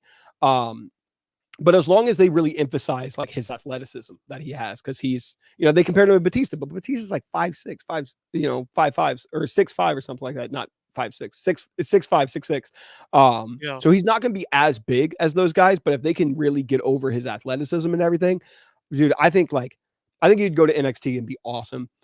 But then I think like him versus like Seth Rollins, I think is like a perfect opponent for him. That could just be monumental to do. I would love for stuff like that, but I just don't see him after AEW has cooled him off so much. I don't see the bounce back because it's really hard. Like once you kind of lose that aura of a wrestler, it's really hard to get back. I think WWE is struggling right now with Karrion Kross, for example. It's funny that you bring up like those heights. People compared him to Batista. How tall is Goldberg? Because Goldberg's not much taller than Wardlow, is he? Is he like I would say Goldberg's probably like 6'4" or so. I think he's taller than that, but let me see. I think his son is 6'3" or 6'4", and I think Goldberg's either the same height or a little bit shorter than his son. Goldberg is 6'4". Yeah. Yeah. So I think Gage is like 6'3". Yeah. So like, I could see Wardlow being booked like a Goldberg, like how Goldberg was booked. I think that would make a lot of sense. I mean, they were killing it when they had Wardlow booked like Goldberg. I actually thought that they were going to bring in Goldberg at the time because his WWE contract had ran up. I thought that would have been cool to have Goldberg kind of pair up with MJF and then have eventually Goldberg be like, oh, MJF is kind of a dick and like Wardlow, like you should leave him. This was all while they were still together. And then eventually do Wardlow versus Goldberg for like a retirement match. But yeah, I think that I think him being booked, almost kind of like Omos is in NXT would be really cool. And honestly, I don't know how tall Omos is, but I don't, he's not like a gigantic dude. He's just fucking insanely muscled. And I think Wardlow versus Oba, or not, I keep saying Omos, Obafemi. I think Obafemi and Wardlow would be super fun. Well, Malcolm's gonna love the Omos love because I mean Omos. I think he is still. I think he is still an Omos Sapien or whatever they're called. Yeah. He's got stock in Omos. Yeah. Speaking of Malcolm, man, like his match with AJ Francis, I caught clips of it online. That was actually no shot at Malcolm, but I genuinely thought it was gonna be a squash. I thought AJ was just gonna hurt him and be done, but Malcolm actually, they worked really well together, which surprised me because it was only Malcolm's like second match. Yeah. And like he looked really good. He worked really well. So Malcolm, I think he had told us, God, I don't know, probably like 8 months before that match happened. He was like, I'm gonna have a match with AJ, blah blah. So that's what we wanted to end up going to Brooklyn for it. But yeah, he trained insanely hard for that. It was very, very like important to him to not look bad. And he didn't look bad whatsoever. He is one of the most dedicated, just like very, very smart and really down to earth people I've ever met in the industry. Like I met him. It was Erica knew him. And I'm gonna be honest, like I think everyone else I've met that's like a bigger, person than me and like, have a higher platform and everything. They weren't like, I don't know how else to say it. They weren't fucking nerds about this shit to say the way I was. Like Erica's talking about Malcolm and her friend Malcolm, blah, blah. And she's like, oh yeah, he does wrestling stuff too, blah, blah. Like you guys, I did not see myself on the same like wavelength as Malcolm. I viewed him so much higher. I was like, the dude from, what was Parts Fun Known? They did this trivia show that it was like Quizzlemania. They did Quizzlemania, and I was like, the dude from like he does like Quizzlemania and stuff. And he's like the interviewer, and she was like, "How the hell do you know who this dude is?" Blah blah. And I was like, bro, I've been watching Malcolm for like 2 years. So like I met Malcolm. We officially met, I think the first time at Grand Slam.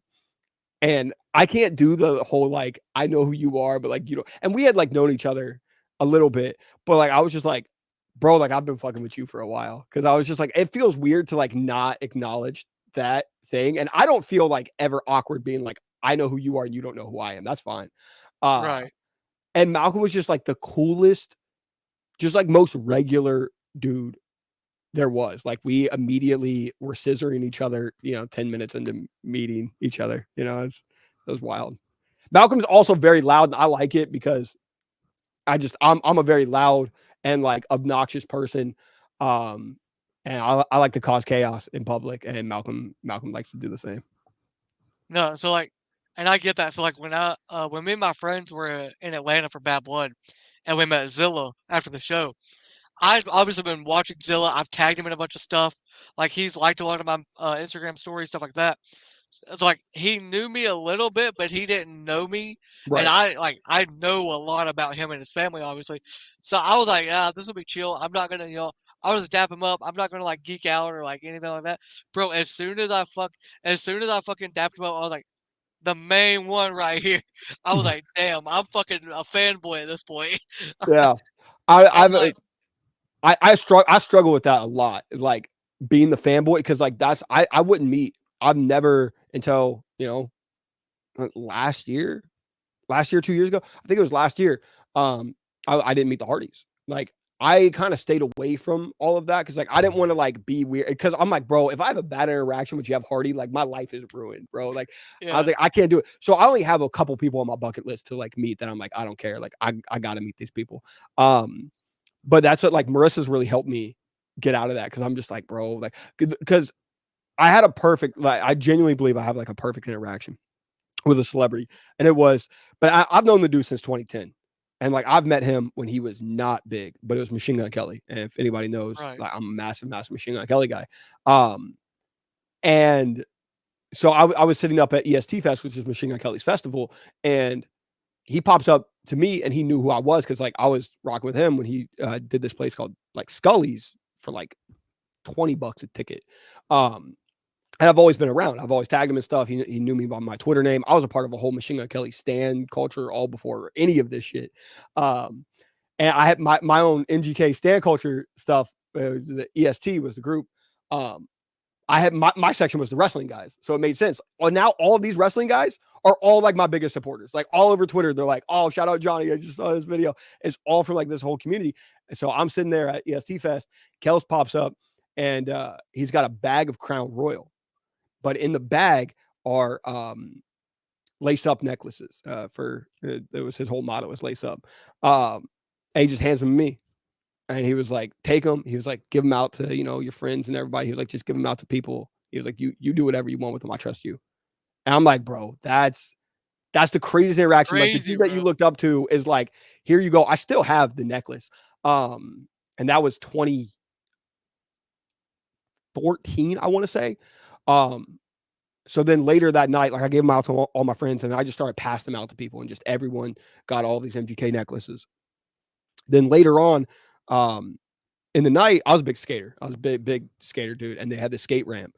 And, so I'm over on the skate ramp and we're like dancing to whatever was going off. Cause there's like Waka Flocka or, might've been Yo Gotti at the time. And Kels comes over to us, like Kels comes over to me and it's him and Mod's son. And they come over and like they start dancing and people try to like crowd. And he was like, nah, he was like, bro was over here with his friends, like having the time, like not trying to like hog like me. And he was like, I fucked with his vibe. And he was like, so I'm gonna go over and hang out with him. So Kels went over and hung out with me and my friends. And then we got to go join like Kels as he went on stage for the big EST performance. So I was like, nothing's ever gonna top that for me. So I'm like, I don't want like even kind of just like a mid interaction because I was like, man, it's gonna crush my dreams. But I only have a certain people that's like I kind of almost put pressure on myself for. It's the Hardys, and then that interaction was great. And then me and Jeff got to talk about Lil Wayne, which was like that was everything to me. And we were at Square Circle Expo after we had met them twice, I want to say. and just fucking, they knew who we were. Like, they pointed us out. I still feel bad. I hope this never comes to him. So don't clip this part and send it to him. I'm sitting there at Square Circle Expo. We're sitting there with Trav, our guy Trav from the pod, Right. from the community. Shout out Trav. We had just met up with Wheezy, and Sean Ross Sapp is right behind me. And I would love a job at Fightful. I worked in journalism. You know what I mean? Like, Fightful, dope company. I love Fightful. Right. But one of the things in journalism is not to be like marking out. You can't be a fanboy. So I'm sitting there, and I have never fanboyed over anybody. I always try to play it cool. Bro, Matt and Jeff are like, oh my God, guys, come here, blah, blah, come on. And they knew who we were. There's a line out the door for them. It's literally like a 2-hour line. And then they're just telling us to like come over. And bro, I freaked out, and it's right next to Sean Ross Sapp. And I looked over at Marissa, and I was like, I lost any opportunity at ever working at Fightful. I was like, because he was definitely like, that dude is a fucking fanboy for the Hardys. But I was like, that was the only scenario that I could ever fanboy out, was like Jeff Hardy being like, oh yeah, Johnny, come over here. And Matt being like, oh. But my two idols that I've watched every DVD, watched every interview since '98. Like, I flipped out. I got to meet Sting. That's a fanboy moment. And he's coming over to Columbus in December, so I'll probably do that. And I'd love to meet somebody like that I just don't have a lot of opportunities to, like somebody like Tanahashi. Because like, I just don't know how many opportunities ever in life I'm gonna get to do that, or Hiromu. I got to meet Mustafa. He's dope. I think the only one that's really, really on both mine and Marissa's bucket list is Sammy and Ty, just because we've talked to them so many times that it feels like we know them, but then we've actually never met them. I thought y'all had already met them. Because I know. No, we've never met Sammy and Ty. Was it last Halloween y'all did the Sammy and Ty thing? And I think Ty posted on her story about it or something. Yeah. One of them posted about it and like said how good y'all looked and how much y'all killed it. Yeah. I thought I that was pretty cool, man. I think it was like respectful. Like, Sammy and Ty were not expecting like people to like go all out for like a Sammy and Ty costume at the time. It was 2022, so like they were pretty hated. Right. Sammy was my guy. She loved Ty. We thought it was a perfect idea. Also, it was like, you know, we have some ideas for costumes for this Halloween. We're actually buying stuff right now for it. We want to do stuff that's like, oh, okay, we can kind of like pass off as them. And I was like, I could kind of pass off as Sammy. Like, I could get the outfit and like it could work. And then Marissa was like, I could pass off as Ty. Hers was a lot easier than me passing off as Sammy. But we got all the outfits. We just did it for another character. But we got like all the outfits, like down to like the little details that they have. So yeah, them posting us, we thought was so cool. Bro, now every tweet that we tweet at them, they like. Ty calls Marissa her friend. We did a cameo thing that we got for them, and Sammy. It was I believe it was Erica giving a cameo of Ty. It was just going to be Ty, but Sammy was in the car as well, and Sammy surprises Ty with it, and he was like, it's them, and then Ty's like, oh my God, like she was like, my friends. And she knew who we were and everything. So yeah, we got to meet them. That's like, I've been watching Sammy's vlogs for I don't know how long, but it's been years. It's one of the reasons why I knew who Mustafa Ali was, because he had this big match against Prince Ali on the Indies, and I think that was like Sammy's last show before he ended up doing like Lucha Underground. And so like I was like, oh, this dude's dope, and I started watching him and saw him in 205 Live, and I was like, this dude's fucking awesome. And like yeah, Sammy's vlogs have been like a constant in my life for years now. So I got to meet him, and I think that the pressure's pretty much off. I think I can meet. It was Jeff, Matt, Sting, Sammy, Mustafa. I met Sheamus too. Sheamus is probably like my second favorite interaction behind Machine Gun Kelly, because me and Sheamus talked. It was free. It was just like a free Cricket wireless thing, and it was like the week I met, or like I started talking to Marissa. And she was like, what are you doing? I was like, oh, I'm going to go meet Sheamus. She was like, you're meeting Sheamus? Like, why? And I was like, oh, this is my dude. And I came in with Liverpool jersey, and we just sat there and talked about Liverpool for like, he gave me like good, like 5-10 minutes. And we just sat there and talked about Liverpool and everything that they were going to do, and all about Klopp and everything. So Sheamus is is absolutely up there for me. But I used to meet them all when I was a kid. Like I met Matt when I was a kid. So like the pressure was on me to meet Jeff at some point. And I eventually got to show Jeff the tattoo. They were all going crazy over the tattoo. I always feel bad because like a lot of people would like meet Jeff but not meet Matt. And I'm like, Matt's my second favorite wrestler of all time. Like it's not, you could have taken Jeff Hardy's career completely away. Matt's still like my guy. Like version 1 Matt Hardy, broken Matt Hardy. That's still my guy. Right. So I told Matt, I was like, I'm gonna get a V1 tattoo where it's broken, like the V and the 1 are broken, so it kind of fits the whole thing. And then I was like, but I also, Marissa really likes the idea of me getting a tornado tattooed on my knee, and even Matt didn't get it.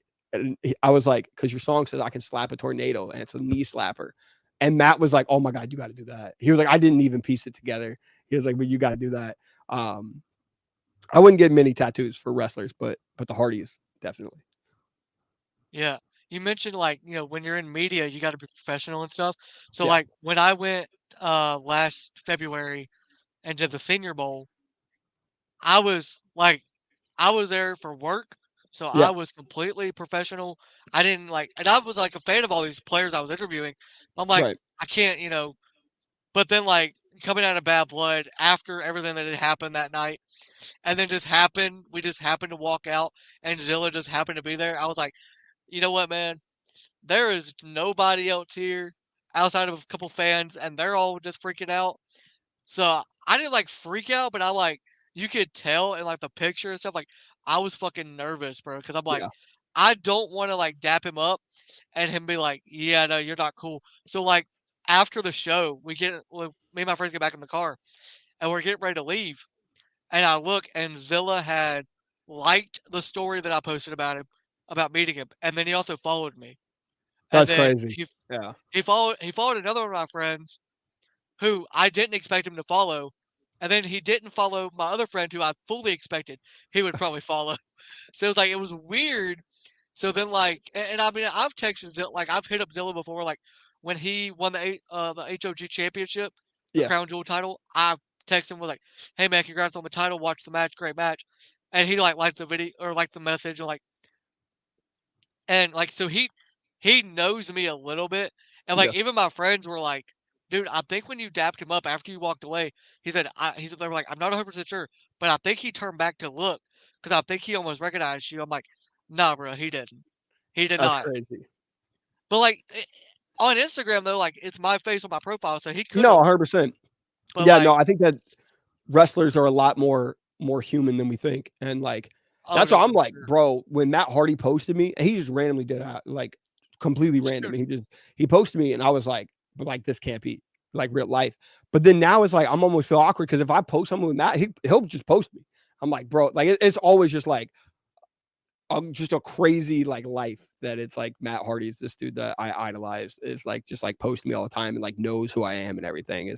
It's weird. Like for most sports, I'm not like that. I think the only sports player that I would like, I'd be nervous with is Allen Iverson because that's my guy. That's the whole reason why I'm a Sixers fan. Right. And like when I did media for Ohio State and I did media for the Columbus Crew, covering them. It's such a weird, like you have to put yourself as like, oh, I am here for work. I could easily do it with Ohio State. It was no problem for me. And I grew up like going to all the Ohio State games. But then I was there at the Columbus Crew, and there's just like emotion. It's just very similar to wrestling. It's just like you kind of get tied into it. If like you leave Bad Blood, you're just like you're amped. It's just a different feeling. So like I went into the Columbus Crew, and massive goal happens. Cucho scores, and I'm just up there. I'm like, yes, let's go. And I'm supposed to be just an impartial media guy. Yeah. So like I have a dude walk over and be like, hey, bro, you can't do that. I'm like, I was like, no, I should have known that. I was like, I should have known that. I was like, it's a good goal. It's a good goal. I was like, I'll write that in the piece. It was a good goal. But it's sometimes it's like the emotion just catches up with you. That's why I've always wondered, like we haven't applied for, we got AEW media, but we've never gotten WWE media.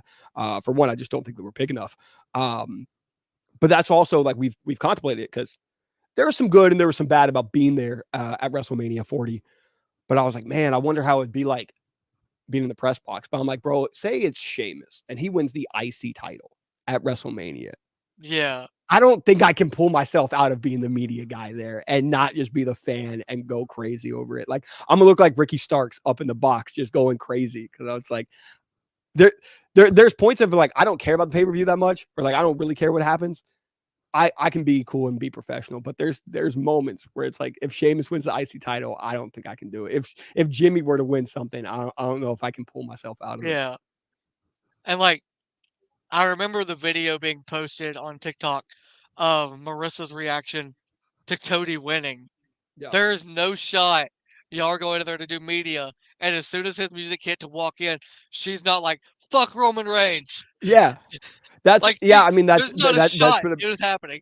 that's been a big struggle for us, because we're like, yeah, we really want to do media. We want to do the interviews and everything, but it's like, damn, we still want to be fans. And I feel like it's really hard to kind of navigate that, because you kind of have to make a decision on if you're going to be like a professional or if you're going to be a fan. And we kind of want to be like professional fans. Because I don't know. It's just like, especially with wrestling, there's stuff that's like I could be a professional reporter for the NBA, NFL, you know, soccer, as long as it's not Liverpool, because that's gonna be hard for me to not be a fan there. But like Yeah. with wrestling, it's so much just like fan driven emotion that's just, Marissa's gonna want to say fuck Roman Reigns. She's gonna want to do the whoa. All right, if Daniel Garcia comes out, I'm hitting some hip thrust. You know, like that's something I can't leave out of there, because I'll always just be a fan. She'll be like, you'll be like doing the Braun Breaker bark, and she'll be going, yeet. yeet." Right.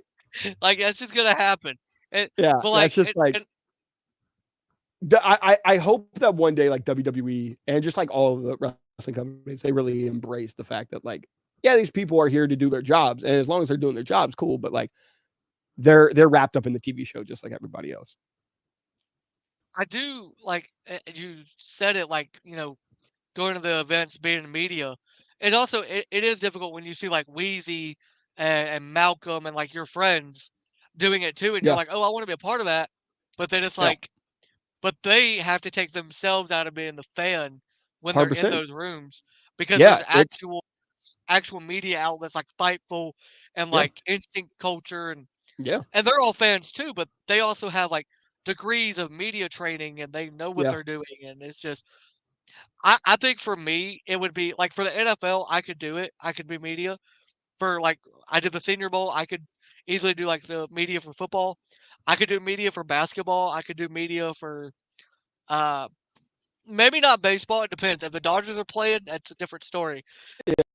yeah, Uh, but wrestling and WWE, AEW, TNA, any of them, I've got my favorites. yeah. There's not a shot that you're gonna have Roman Reigns walk in there for a media, and I'm not just gonna be like, my tribal chief, I acknowledge you. Right. Yeah. Well, I've seen a couple times, like in the presser, they've had, like, you know, like Roman will come up and, you know, somebody will be like, you know, I acknowledge you, my tribal chief. And it's like, I like that they're throwing it in a little bit there. But I think it's just more so like what you can bring to that moment. So I think that WWE would be open to it if you can bring something unique to that moment while still staying professional. Because like, I know Liv was doing it before, where she was like, no, I need you guys to cheer me when I come in and stuff like that. Right. And MJF's played off reporters before. But yeah, it's a really tough give and take that Marissa and I have talked about 100 times. Like, we're not really sure if we're ready to dive in to that, because it's like, damn, man, we are still fans, and we are still very, very like vocal fans. There's a lot of fans that aren't even like, because they want to get a job at WWE, they want to get a job with AEW, they want to do media or something, that they won't fully be fans. And I'm being a fan till like the wheels fall off, or, you know, AEW, WWE, somebody's giving me the pen to write for creative. Is like, I want to keep that emotion there, because it's like, that's the best part about wrestling, is like, we're definitely not the biggest like reactors, and I try to like limit my react content. But it's funny because, you know, like the Jimmy video that happened at Bad Blood, everyone was like, bro, he's faking this, because it's like, he's not this big Jimmy fan, like, he's faking this. Mustafa Ali, Yeah, I they were saw like, that. bro, he's faking it, it's Mustafa Ali, blah blah. But I'm like, I can promise you, like, these reactions are as genuine as it can get, because I don't want to be the reactor that's like, oh yeah, cool. And I might do that for like Cody winning something. I might be like, oh yeah, that's cool, yeah, whatever. But I'm gonna freak out when it's Mustafa Ali. I think that's what Wheezy does. Wheezy tries to like not overreact to stuff Sure, yeah, because she gets like it was when they did the Punk thing and they showed him on TV, all the reactors reacting to it when he returned. They had her clip in there of her just going like, "Oh, okay, cool." yeah, She didn't really overreact, but then she got a lot of hate online for like you're not gonna pump for Punk, so she made like a whole fake reaction for it. right, exactly. Wheezy does that perfectly, because it's like the same people that are gonna criticize me for overreacting, they're gonna criticize her for underreacting, and it's like you can't Yeah, win either way. and it's like here's my thing is like watching you guys and you say you're not big enough, but I know how many people are in y'all's chats. You're big enough. You're big enough to get into the media. Um, but like watching y'all, watching Wheezy, like y'all don't really well, unless Jack Perry does something, y'all don't Right. really overreact. Yeah. Y'all react. Um, I think the only thing that could hurt y'all is that sometimes it was not a shot at her. She's one of my favorite creators, but sometimes Marissa can say a lot of things about wrestlers that Yeah. I'm sure the media and WWE don't want to be heard. So, well, we've talked to some people about that. I think that's another thing is like She I fires people. I want her. I want her to do that. I want when Punk comes on for her to be like, "Fuck this dude," blah blah. Oh no, I Because love it. one, I love it. yeah, because but that's exactly why. Is that like, and if that ever hurts us for WWE, AEW, fine. Because we would rather WWE and AEW aren't going to pay us straight up. Right.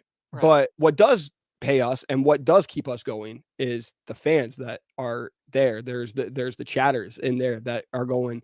If Marissa's like, oh yeah, whatever, it's just CM Punk, like it's fine, take it or leave it. They're gonna like, what the fuck happened to Marissa? You know what I mean? And it's the same way that it's like I'm gonna go off on. I don't have as many people that I hate, but like I'm not a big Cody Rhodes fan, or I'm not. Edge is the perfect person. And all of a sudden, I'm just like, well, people just like Edge, and I'm just gonna allow those people to like Edge. And if you don't like Edge, that's also okay. And people are like, no, bro, I want the emotion. How do you feel? What's your authentic thing about Edge? Because I think that a very big thing is sometimes in React content, and this isn't even like any of the people that we've mentioned, but like I've seen other React content it just feels very like you can tell that the camera's on them. And they don't want to fuck anything up because the camera's on them and they may say something that a wrestler may not like or something. One, wrestlers are way more thick-skinned than you actually think. Like they don't care if you don't like them. Two, the wrestlers will also find it entertaining. But like they'll keep the camera on them and they won't react like that. But you always kind of wonder, like, how do these people, like, what would be a pay-per-view reaction to them if the cameras were off? And I think that we're one of the few people that you go, that if the cameras on or the cameras off, that's exactly how they react. Whether we're watching Halloween Havoc, because we don't always stream NXT. The same reaction that Marissa has with Tony D'Angelo, if we are in bed or if we are out here on this couch reacting, is the same exact way. Like it is, Right. She is going to react the same way to Tony D'Angelo and Stacks. And she's going to say, fuck Obafemi. He's not a feminist, blah, blah, blah. And that's the same way. And that's what I think He's is like. not a feminist. Yeah, that might be my favorite new line she's come up with. Yeah, He's not a feminist. Fuck yeah. Obafemi, not a feminist. So like I think I think if we didn't have that, I think that it's actually like it can hurt.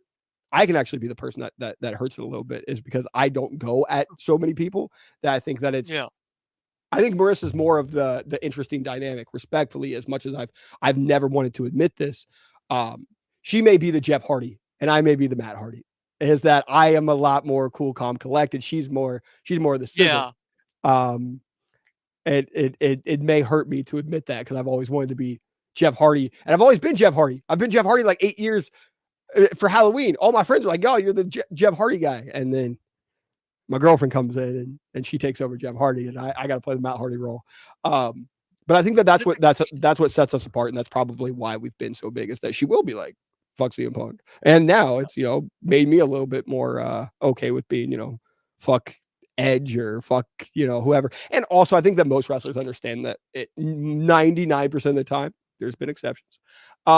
that it's us talking about the character, who they are. Right. If you're watching Game of Thrones, you're like, fuck Ramsay Bolton, bro. I hope that dude gets, thrown into a pit of fire. And it's like, I don't actually want the actor to get thrown into a pit of fire, but Right. that character, Joffrey, or whoever you hate in a TV show. So most wrestlers understand that it's been like that. I don't think that we've had like any bad interactions with any wrestlers. We had a crazy interaction with a wrestler that I did not expect. That was positive, and I did not expect it to be positive. I did not expect this wrestler to know us. That's still one of the craziest stories during WrestleMania weekend that we've never said publicly. Well, if you don't want to say it publicly, you don't have to. No, I'm gonna keep that one hidden. It's it was just one. We actually had two interactions. I forgot another one that was probably that same day. That was wild. But usually, like, a wrestler will come up to us and they're like, yo, I love your guys' content. Like, blah, blah, like, you guys are so funny. Like, I get it. So, like, most of the time, the wrestlers get it. I don't know if all media outlets or like WWE media will get it. But Right. I know a couple other people that have gone harder than like Marissa and I have ever been, and they've gotten WWE media access. I don't know if their media access has been public. But and there's also been issues with them that I know. So I think it's more so if like you are if you are a more serious and I don't know the right way. If you are the personality, they understand that's a personality. They're not going to want Dave Meltzer to be the same reactor that we are. But I think that that's a big thing like that. I think that's something that AEW is lacking in is they're really into, the writing, the content type of journalism, which is totally cool. But journalism is so many different things. And I'm sure you know this, is that it's like, there is writing journalism, there is on air, journalism, there is broadcast journalism. There's so many different spheres of it that I think that WWE has been very quick to be like, no, these are podcasters. These are like on-screen personalities that we can also help elevate while they elevate our content. And they see that as a working relationship. It's very, very, very, very cool that WWE has seen that. AEW is slow to that. I think TNA has actually been faster about realizing that. They've given streamers access, like very, very big access. And a lot of independent companies, we've been reached out to multiple independent companies to like go help out because they realize like, all right, as entertaining as they're going to be, it's going to help out our product. And like, if you turn, CM Punk, it's a fuck CM Punk or something, we have no problem with CM Punk being like, fuck Triple Threat Pod, you know what I mean? And just going into all of that. We have no problem with that. Yeah. Well, you mentioned like TNA working with other creators, and like it just got announced, but BDE is going to be making his in-ring debut against AJ Francis. I think January 9th, I think. Yeah. I could have that date completely wrong. But like that started because he also was there at TNA, was front row and was backstage with AJ. Like, and that's something I'll give a lot of credit to AJ Francis, Zilla, Joe Hendry, the Hardys. Like, there's so many of them. And not just TNA and WWE, but AEW. There are wrestlers like Sammy and Ty and Britt Baker's one that they are very much there on social media and they like to communicate with content creators. There's some of them that you can't, like, they're so big that they on their own social media, so it's not even them you're talking to. But like it's it's a weird dynamic because I kind of said this in a interview I did earlier this year with another streamer. We're kind of like wrestlers, just we don't have to take the bumps. Yeah. Because we're looked at in the wrestling community as like, oh, we help the business. Yeah. But we don't have to have our bodies be broken in 20 years because of falling off of a cage or taking a chair shot and it going wrong. Like, and like Adam Cole is another one that he's a streamer. Yeah. And he does gaming content, and he's also very he talks to a lot of people in the wrestling community that are also content creators. Same with Xavier Woods. Him and Tyler Breeze run their own YouTube channel. Like, and I give a lot of credit to those guys because they don't have to do that. They No. make plenty of money, and they are doing plenty of things on their own. They don't have to Yeah. give us any attention, but they love the community aspect of wrestling, so they are all for anybody that can help, come help. Yeah, I think that And the best way that I would describe it, we're not necessarily wrestlers. We're more like a street team. Or more like a manager. You know, like yeah, the dream is basically I'm Mustafa's Paul Heyman. You know what I mean? Even if that's online, like, and Mustafa has went and talked to me about it because obviously I'm the you're Mustafa the guy. only And you're the Mustafa Mustafa has guy been on like, TikTok, yeah. yeah, and he's been like, bro, like I've seen you everywhere, blah blah. And he was like, my son loves you. He was like, because my son looks up my name because he thinks his dad's awesome. So he looks Well, up, his dad is awesome. yeah, right. And he looks up Mustafa Ali, and then he was like, your videos it's just your videos all in my house, and so he was like, thank you for everything that you've done, because now he was like, I keep meeting people, and I at the time I had probably had 5 or 6 people. Chris was one of them.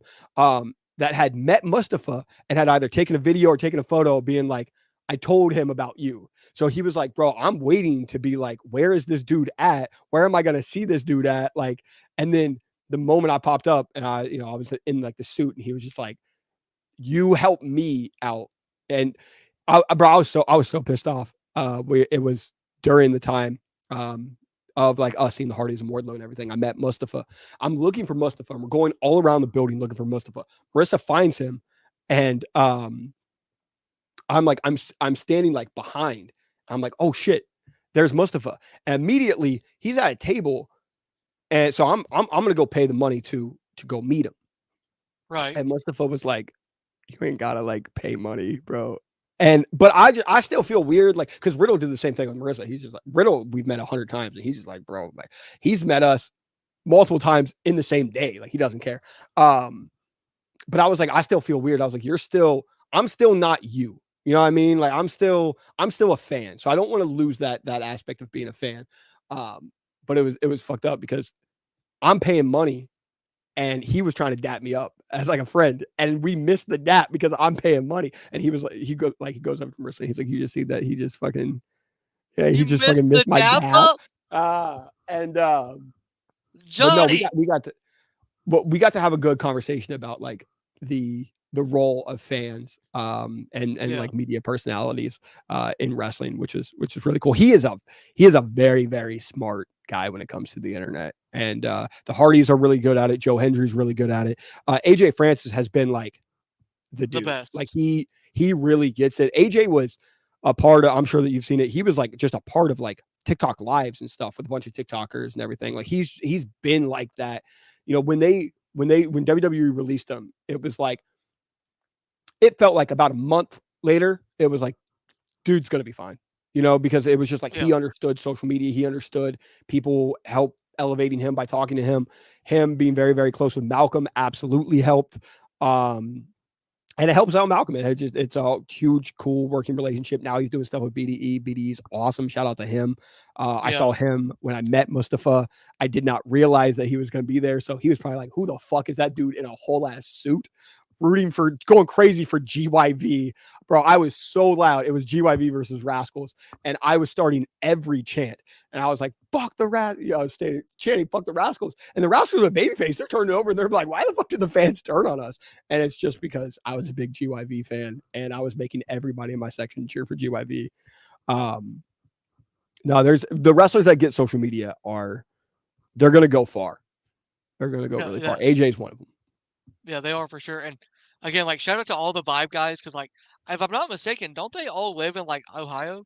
Like, Yeah, I think they're all in like Cincinnati. So I didn't know that they do like Brent. Okay, to be 100% honest, I didn't know much about the Vibe guys. I knew who Right. BDE was, but I didn't even like watch BDE that much until recently. Now I watch the Vibe guys podcast every week. Like, they're fucking dope. Oh, same. But Brent has a tag team. I don't remember the name of it, but he has this like, it's basically like a frat. It's like a trio. So it's like a frat. Alpha something. Yeah, Alpha something. And so I didn't know. And I was like, man, that dude looks so familiar. I'm watching him wrestle. I'm entertained. We're rooting for him, blah, blah. And they walk off. and then Brent is behind BDE while I'm rooting for GYV, and I was like, oh shit, that's all of them. That's BDE and the guys. And I was like, why the fuck are they randomly in Dayton, Ohio? And then it turns out that they're from like Cincinnati or something, or Dayton or Yeah. something, and they're like really, really close. And like, if I'm not mistaken, they all, or I know that two of them, I think Aaron and Jaren, I think they live together, Oh, and then I really? think, I yeah, because I think they've said that before, like publicly, like they live together.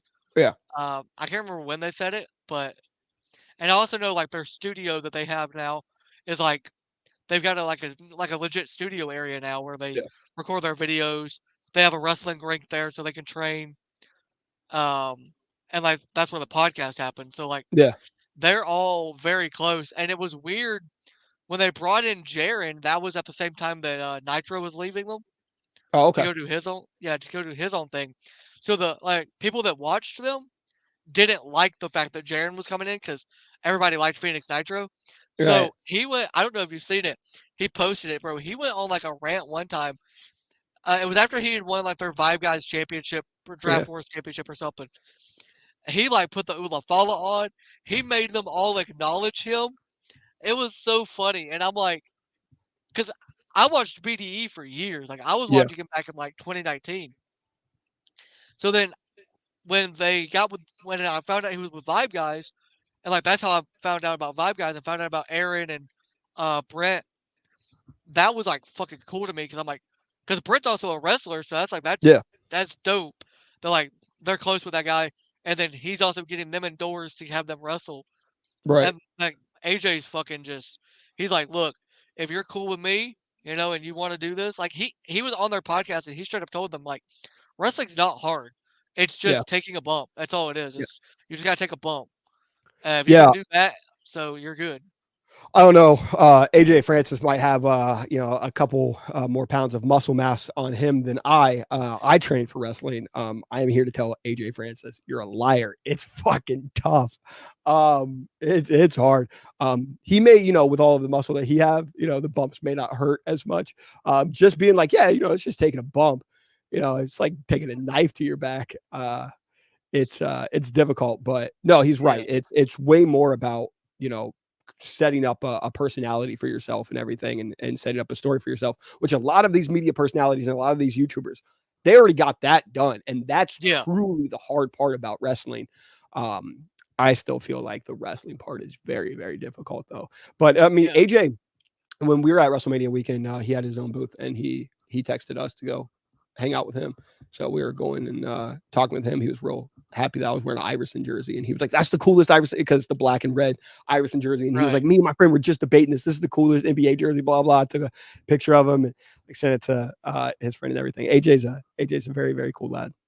Yeah, AJ's dope. And it also might come, like that comment might also come from like, he's been doing it for years. So to him, it's like second nature. Right. To him, it's like, because last year at this time, I was working with a independent promotion like an hour away from my house, and I got to run. I didn't wrestle, but I got to run the ropes like one time. Yeah, but that shit fucking hurts, dude. It hurts. It hurts. They're a not lot. like everybody. Like I'm here to tell you, all the fans that y'all are like, oh, those ropes are so flexible. No, the fuck they are not. They don't. They don't give any. Yeah. You're just you got to hope that you don't break something in the process. Yeah, dude. I mean, they're these black solid ropes with tape on them. Like that's it. Like people think like, oh, this is cushioned. It's not cushioned. People think the mat, oh, it's cushioned. It's not cushioned, bro. Like it's tough. That's why I like it when like in a wrestling match they'll like cut up the mat and they'll pull apart the canvas and they'll show you the fucking wood under the canvas. Yeah. It's like, yeah, they're not landing on pillows. It's not like not like an airbag, to catch you when you fall. Like in a movie, they have an airbag to fall on when they fall off of something. That's not what these wrestlers are falling onto. No, when Dominic Mysterio goes with a frog splash, he is hitting that frog splash on wood. Yeah. And it's gonna fuck up his knees just as bad as it's gonna fuck up the other guy's back. You just gotta I mean, yeah, that's why you've seen so many wrestlers, they gotta get like, back fusions and stuff. And it's just the simple stuff. If you are jumping 5 feet in the air and landing on wood for 20 years, your back is fucked. Your legs are fucked. Like it's Yeah. you're going to be dealing with an insane amount of damage. That's why also, I hope that as media personalities, we can try to make them as much money as possible, because that was not going on in the 80s. And there's a lot of wrestlers that were not able to afford. They retired and got to go back to work, Right. Yeah. So hopefully all of these wrestlers get, insane bags, and hopefully we can elevate them.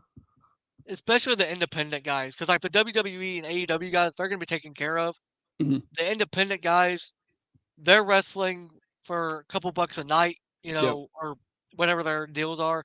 A lot of them are on a pay by appearance deal Yeah, with a 100%. lot of these places. So like, absolutely, like I'm all for getting wrestlers more money and more exposure. Yeah. And like I think that's why a lot of wrestlers, and this is what I never understood of why WWE did this. You think about like Mandy Rose and all the wrestlers that have their own other thing going on separate from wrestling. Yeah. They're doing that for their future to be able to take care of their family. 100%. Like just because they're on Twitch and they're streaming doesn't mean that they are disrespecting the company in any Right. way. And you shouldn't look at it that way. Like, hey, question here, Vince. Maybe don't look at it like they're trying to take money out of your pocket. They're just Right. trying to help 100%. them because you're not paying them well enough. Right. Yeah. They're trying to make not only more money for themselves to set themselves up, also A name for at themselves least to from have what something I've to do after heard, wrestling. yeah, at least from what I've heard, those NXT contracts are not massive. No, they're So it's a grind until you get to the main roster. And there's people that have seen, if I have a personality, it's the same thing with like the NFL media. Say you're a third string quarterback, in the NFL, that you can make a couple good bucks for a couple years. But the Yeah. long-term thing is like, oh, am I good at media? I mean, it's like no disrespect to him, because he was very, very good. And he was very good in college and had some years. But like somebody like a Dan Orlovsky, right? Like Yeah. that is a guy that saw, okay, I can make my money, and I'm absolutely going to make my money as a typical backup quarterback in the NFL. But he knew that the route was to go be a part of media, because he can do that for the next 50 years. And that's 100% what he was doing. That's 100% what he was prioritizing, towards that end. You could see him already doing this stuff. You see it now with like Cam Hayward is already starting to get all of the media stuff, because I'm guaranteeing you, Jason Kelce is the same way, that in the next couple years, they're going to retire. Trav. And then that is their long-term future for the rest of their lives. They're set up because they're going to have these great media jobs, and they don't have to worry about, all right, let me make sure I can make all of my money that I've made now set for the rest of my life. And like, you mentioned like those backup quarterbacks. Shout out Pittsburgh quarterback Devlin Hodges, who actually went to high school with my cousin. And so my cousin and his little brother are like best friends. Yeah. So I've always wanted to have Devlin on my podcast. Devlin, this is your invitation. I'll send you a formal one, of course. That's But right. Shout I'd out love to have Duck. him on there. Yeah, Yeah. Duck. But like, and he went from the Steelers to the Rams to then the CFL. But in that time, he was also working at his real estate license, because he knew football wasn't going to be there forever. Now he's selling real estate in Arkansas, and he's dating one of the most popular country stars on the planet.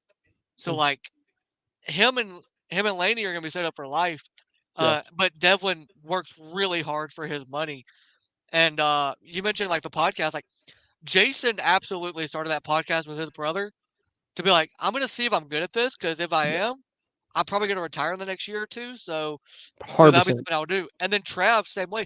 Like Travis Kelce, when he retires, obviously dating who he's dating, he's going to have doors wide open for him to go do whatever he wants. Yeah. But at the same time, he's got the podcast with his brother. He can go to ESPN. He can do what he's doing now, which now he's guest starring on TV shows and hosting a game show, which is fucking dope. Yeah. I think he retires in like another year or two as well, because I can kind of see him making those steps to like move along. And McAfee is another one that he knew it was coming. He started to get those steps together. Tom Brady got his contract done with Fox before he retired. Like, and that's something that I appreciate from the players, that even if they're a starter and they've been in the league for a long time, like a Brady, they know eventually that money is going to run out. Yep. So I'm going to go do something that's going to get me however much his contract's worth. Yeah. at Fox. I And mean, yeah, I mean, Pat McAfee really laid the groundwork for a lot of these dudes. Like he was really, he, and he also was like crazy good at betting on himself and just being like, no, I know that me and like, my group we're good. well, I don't know if you ever saw it, but when he was on Bussin' with the Boys, he straight up said that like when he told his friends like, "Yeah, I'm gonna retire." The day after he retired, all of his friends quit their jobs too. That's how much they Yeah. believed Yeah. that Pat and this could work, and dude, I mean, it's worked out tremendously, and seeing what he's doing is only making me want to get better because 100%. I will never be at the level of Pat McAfee, You but don't know. I want to get close. I actually I emailed them about potentially working with them Yeah, 100%. in the media, and the guy told me like, "Hey, we're not hiring right now, but send me your resume and maybe we can see in a few years." So like when I did media at the Senior Bowl, I straight up was like, I sent them clips of that of like me Yeah. interviewing players, and, like told them, "No, hey, I now have a little bit more experience in this, and that Yeah. if it works out, it works out." And I don't know, man. Like I want to keep doing this, so like I want to keep doing my own YouTube channel, and I treat it like a business. Like anybody that knows me knows, I treat this like it is my full time. It's a business. It Yeah. is everything that I work so hard to build. So like when I have things go wrong with it, it stresses me out so bad. 100%. So like my family's like, you gotta like my dad even told me he's like, you know, I love that you're grinding, you're working really hard. He said, but you gotta relax sometimes and just let things happen. I'm like, nah, but I love it so much. That's the other thing. I love it. I love Yeah.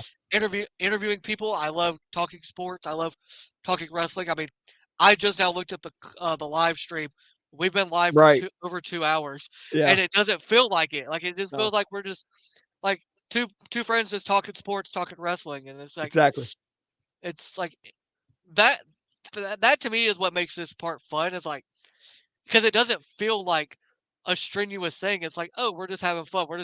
It's like if we were hanging out at like a bar or something, like having a Right. couple drinks. We're just talking wrestling. It's just Yeah. live for the world to see. Yeah. Yeah. I think that's the best is that, and that's what I hope like Triple Threat Pod gets across is like, this is really just how fans are, but you get to watch it with all of us. And, hopefully that authenticity comes off because it's still, I think that previous generation, they definitely took a lot of cracks at it, but I still think that it's still very, buttoned up suit and tie. And not to say that that's always wrong because there does need to be professionalism going on. But I think that also somebody like Pat McAfee really does well at like towing the lines of still being professional, but also like this can be fun too. And I think He's that like himself. once you can like overdrive that fun, it gets to be like a really, really Yeah. like all must watch show. Like he is completely 100%. He is himself, no Yeah. BS. He is going to be exactly who he wants to be. And like the way his ESPN deal is they bought the rights to his show, but they don't own his stuff. It's still Right. Pat's show. It's still Pat's decisions who's on there.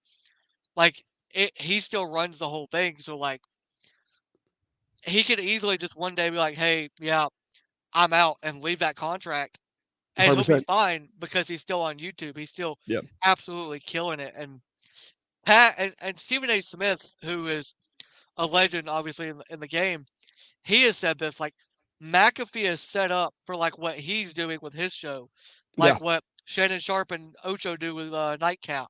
Yep. Like McAfee is the blueprint Yep. for what 100%. the next phase of media is going to be. Yeah. And like you And said, it's a blueprint to see. All right, can I go work somewhere else too? Like McAfee working with WWE. That was just never an option for media before. Like if you work at ESPN, yeah, you're working at ESPN. That's it. Now it's like, oh, I could go do my own thing here, and I could go do my own thing here. And that's not normal. But the reason why that Pat can do that is because he's made himself so valuable that he gets the contract that works for him. So he gets in his contract. All right, I want to go work with WWE.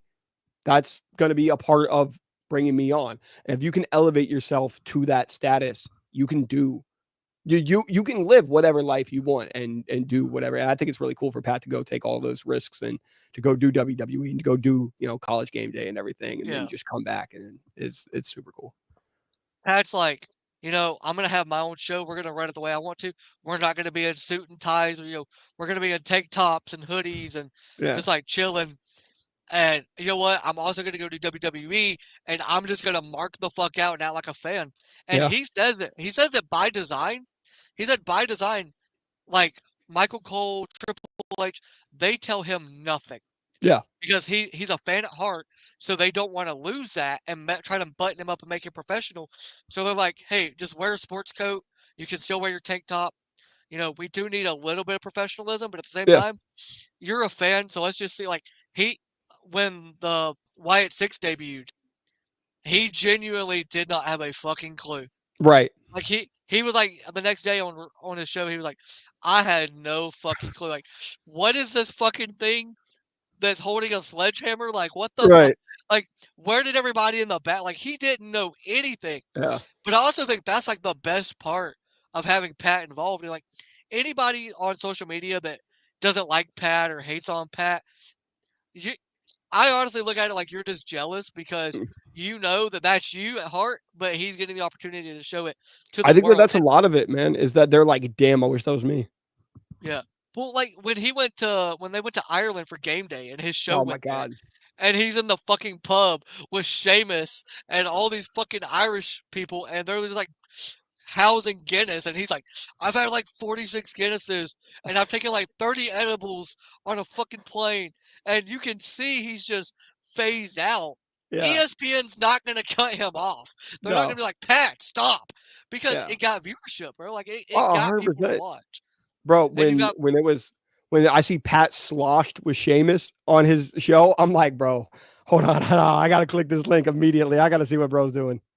Bro, and you've got fucking like Nick Saban was there, and Pat gets up and dances with Saban's wife, and he's just like, Pat is just like, I'm gonna be myself, and I'm gonna bring a party to it, and if you don't like it, that's cool, but I don't care.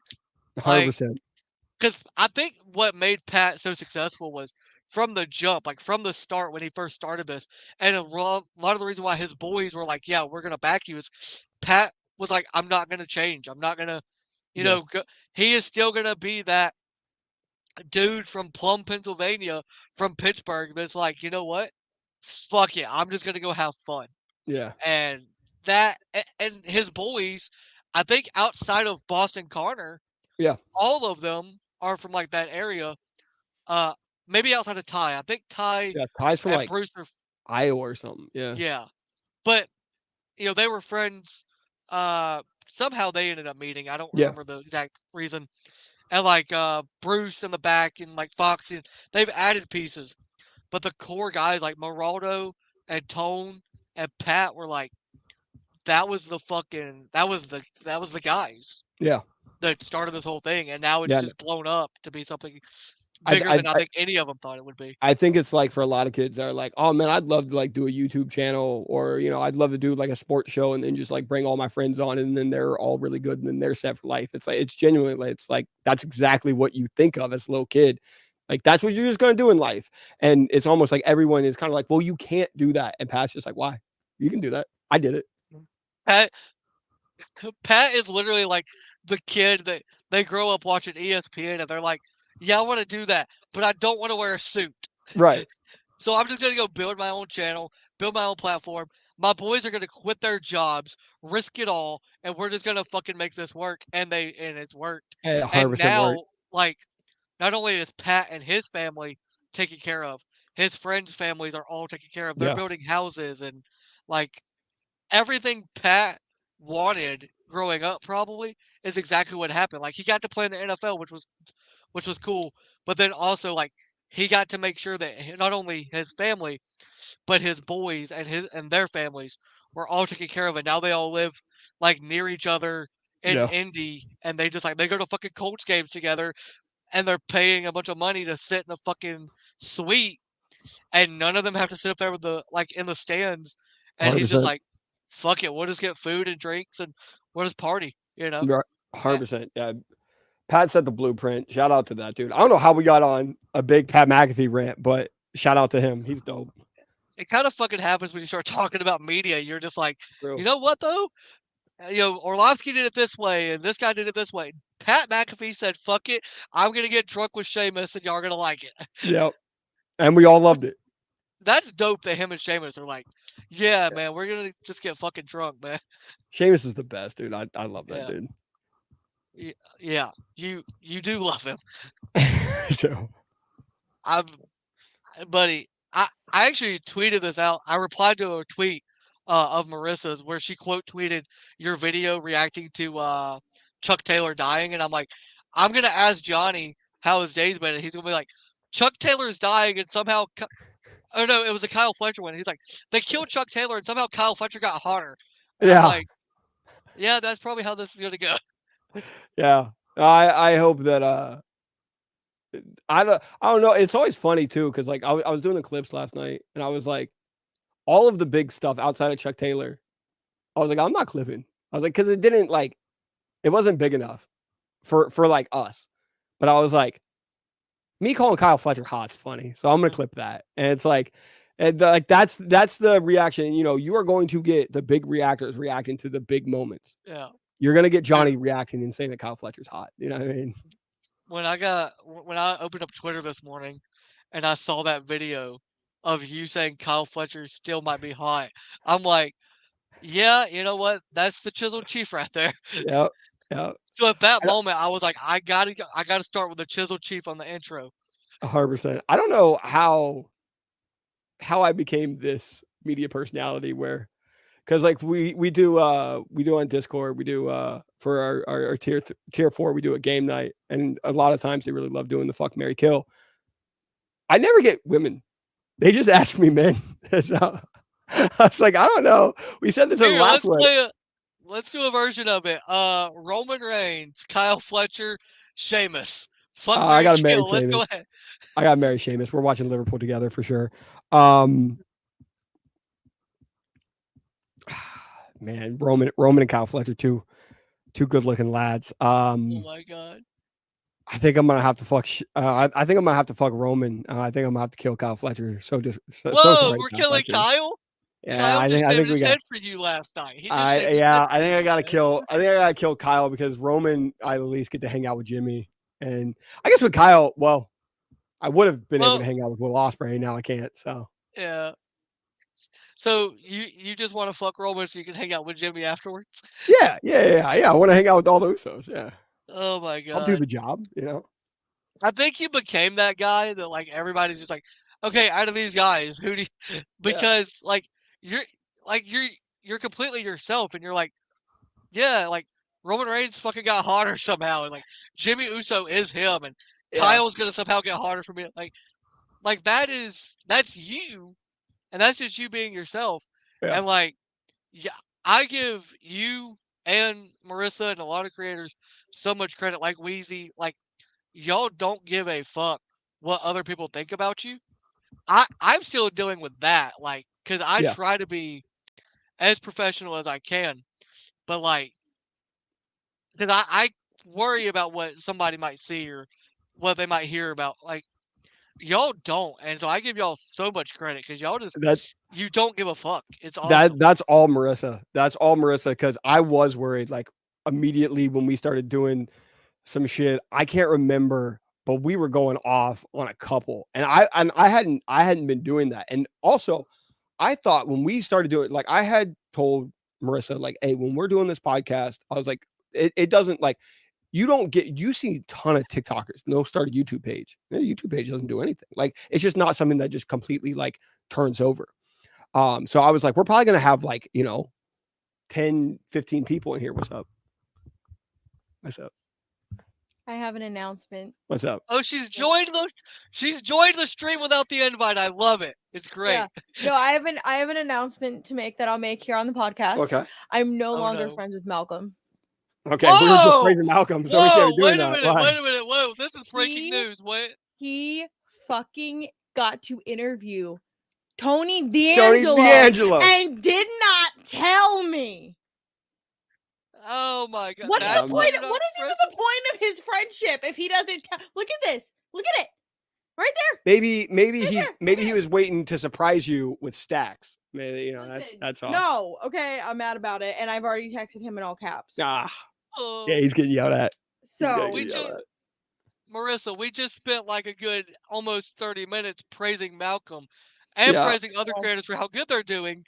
And you're gonna break that right here live. Just see, well, this is why I was saying, we were worried. Well, I was worried when we first started doing the podcast that like there was gonna be clips of us being like, "Oh, fuck this person," blah blah blah. I don't think I did that much.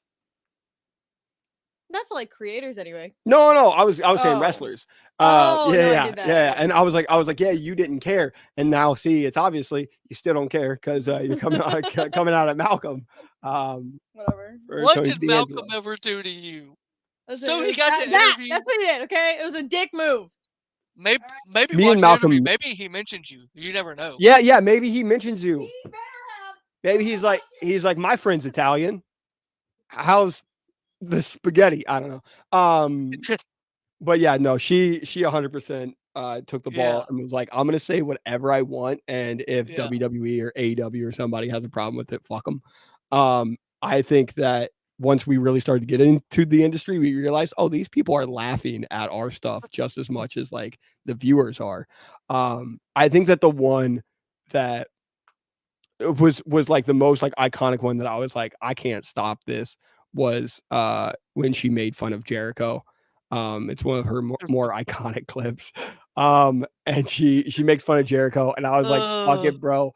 I was like, I genuinely sat there and I was like, if he has a problem with it, I'm showing that, like, I'm having AEW listen to that and not laugh, because they're chuckling, they're being like under their breath, they're chuckling and being like, that shit's funny.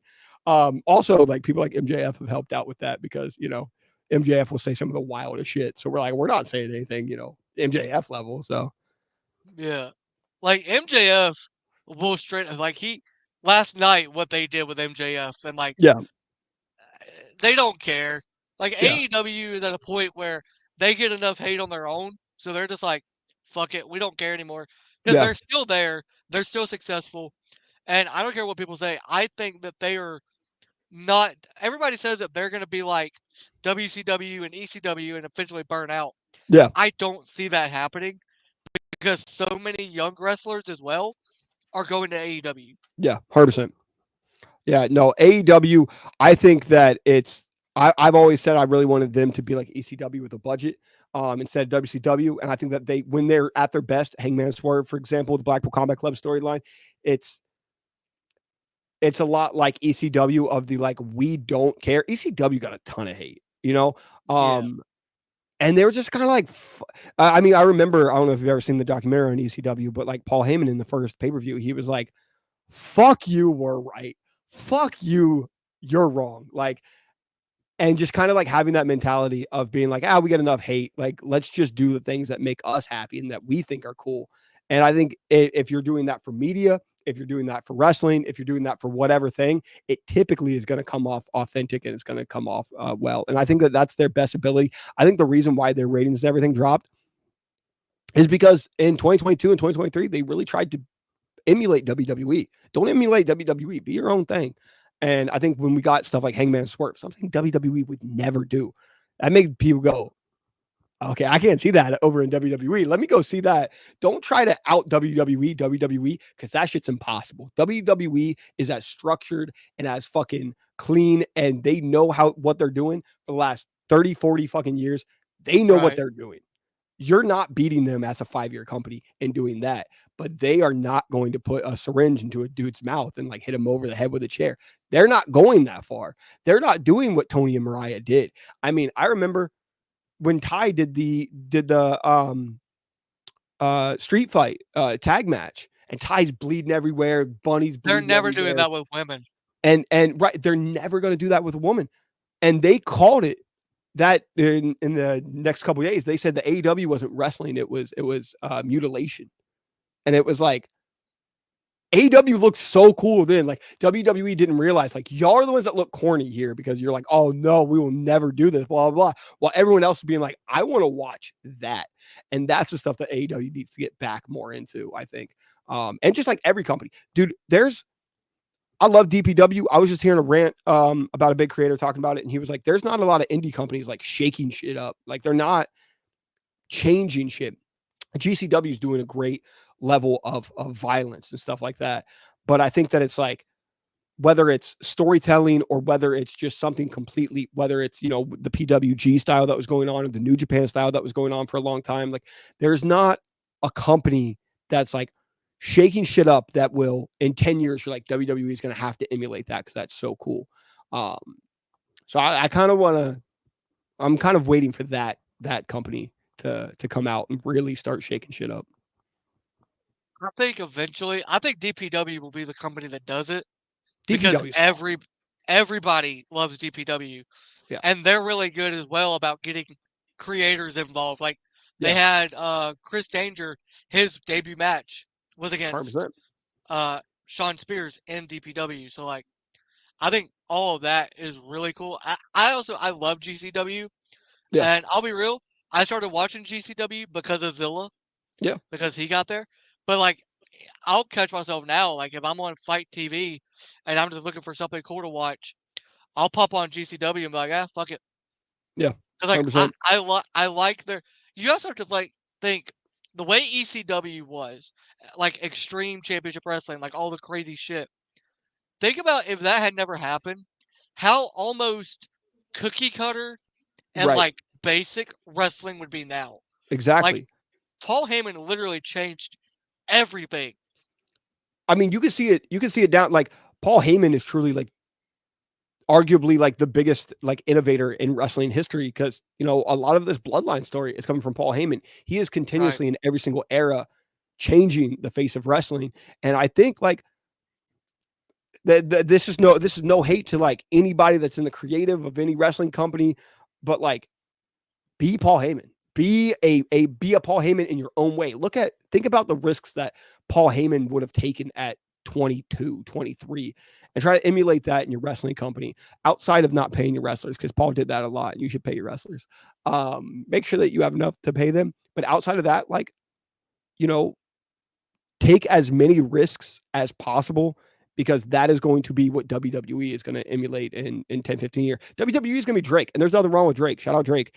But like, Drake takes a lot of flows and takes a lot of the things that are big in other genres, or that's kind of on the in the underground, and then he kind of makes it big, be that underground. And I think that that's sometimes when I think that, like, sometimes I'll watch and I'm like, damn, wrestling kind of stale right now. It happens a lot of times when I watch SmackDown. I'm like, wrestling's kind of stale right now. Or even like Collision, that I'm like, I like Collision, but like, what's the purpose? You know what I mean? Like, what's the purpose of the show? And that's something like ROH. Why the fuck are you not giving somebody in that room the pen that is creative as hell and taking the risks? Because that's what Vince did with Triple H. Is he was like, dude, cool, here, you can take this because this means nothing, and whatever you do, if you suck, who cares?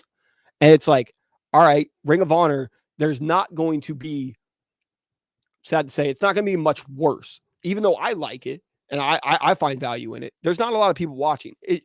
Take a risk while there's not a huge, like, you're not going to destroy it's not going to destroy AEW if you take a risk with Ring of Honor, and because the reward could be the coolest company in 3 years.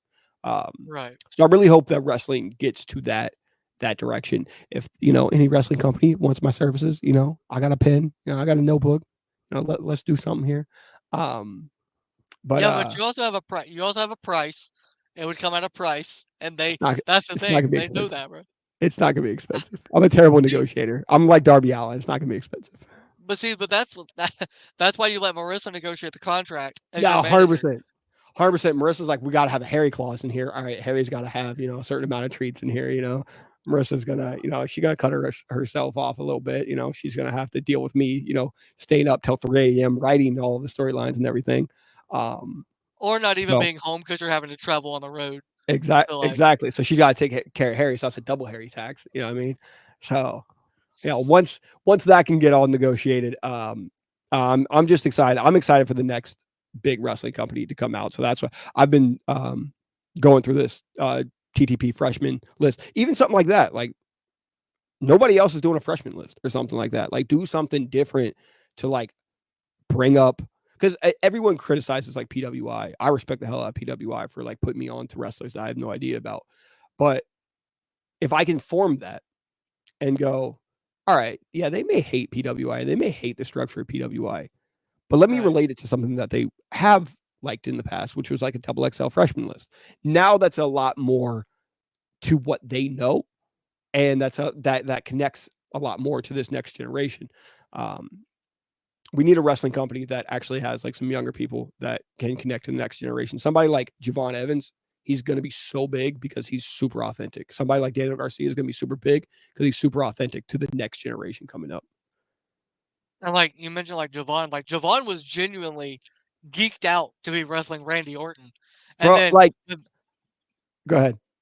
when they messed up the RKO, bro, I felt so bad for Javon, Yeah. and I know Javon felt bad because you could see Javon be like, "I'm so sorry." And Randy, I don't. We both know at this point, 20 years ago, Randy Orton is not sitting there going, "It's okay." He's Right. doing what he did to Kofi Kingston and Kofi. going, Yeah. "Stupid." Yeah. Like that's what went through my head when Javon fucked up. I'm like, "Oh no." Yeah. Randy's gonna go stupid, stupid, stupid. He's gonna get pissed. Yeah. This is not gonna be good for Javon. He's gonna bury him now. And Randy was like, "It's all good. It was Yeah. fun." And I'm Yeah. like, "This is not the Randy that I hear stories about from other like Maven. When Maven's talking about the backstage stuff with Randy, Randy's not the guy that's gonna go, 'Hey, it's okay. It's all good. It's Yeah. on me.'" 100%. Yeah. Randy was the guy that was gonna go, "You fucked up. I'm going to talk to Vince." Yeah. Yeah. It's I think wrestling's in a very, very good place. I'm excited for the next crop of young dudes. That's why I think like NXT is so cool, or places like DPW that are so cool because you can see the next guys coming up. Who's somebody that you're super big on? Like that's Um, coming up outside of Zilla, of course. yeah, I was about to say, obviously, we already know Zilla is, Yeah. the guy. Ironically, and it's not just because I just mentioned him, but genuinely, like Chris Danger, like I Yeah. think he can be somebody that's really big because I think he obviously knows enough about the industry because he's been, a YouTube creator for a lot of time, and he's very close to like Woods and Breeze, and I Yeah. mean those guys trained him. But I think genuinely he takes it seriously and he really tries to like everything he's doing and like his in ring work. Like if you go watch his match with Shawn Spears, yeah, he lost, but he fucking killed it in that match. Yeah. And like after the match, like you could see like the cut on his arm, and he was like, "I just want to know when I can get back in the ring." Like he fucking loves it, and I think that would genuinely despite it's okay if you don't have all the talent in the world. The saying is hard work beats talent when talent doesn't work hard. 100%. I think Chris is one of the hardest workers, not just in wrestling, but in like the gaming area, like anything he does, he works the Yeah. hardest at. So I think he could be somebody that's very huge. If Malcolm wants to continue wrestling, I think Malcolm could be somebody that's big. Even though Marissa just said she hates him Yeah, she just for buried no him right here reason. on this podcast. Like it was so rude. It was so random too. Hey, we got some people from the UK. I Yes, always seem sir. to Hey, find people from the UK. Hey, awesome, man. I appreciate the sub. Hey, Johnny, now we are not on your podcast, so Marissa could get mad at me, but I don't really care. How about we get a little free British in it? We got a free British ending now, we. Yeah, no, we love to do a British voice on the podcast for 10 minutes for a channel reward. It's very, very popular with the audience, but it's not very popular for my girlfriend. So but yeah, that's Yeah, that's this is also wrestle. another really cool thing is like I've been able, bro. I was like looking at my analytics on the podcast, and I was like, God damn, I have so many people from the UK that follow me and view my shit. Like, I was like, I have tapped into a UK audience. That's super super cool. I Oh, have dude, it's people that crazy. Like, I'm 90% sure CJ didn't find me from my wrestling page. CJ was on when I was a soccer page. yeah, Like like, that shit's insane to me.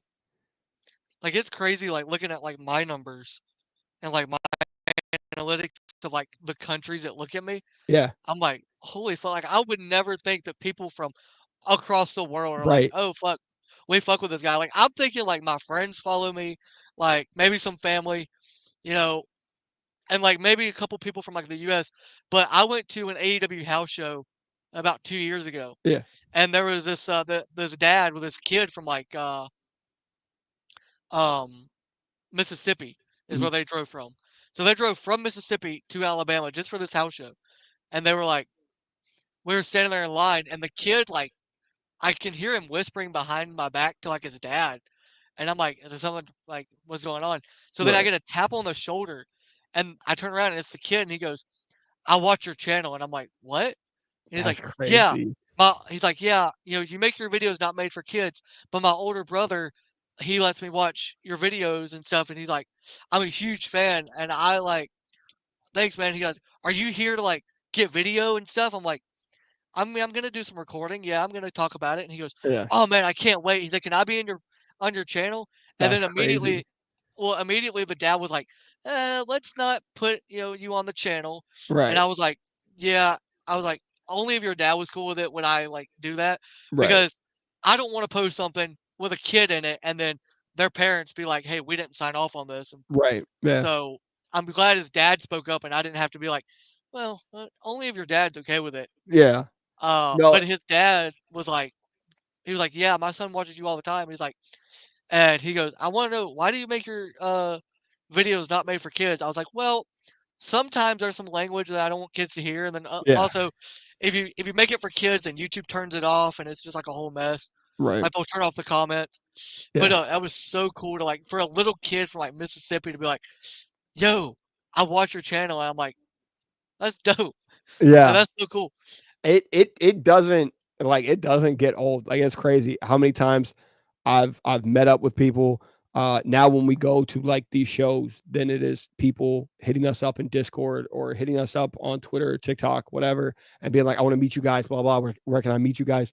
Um, so we try to set up, places for everyone to meet us, but like it doesn't get like at least I haven't gotten like used to it by now.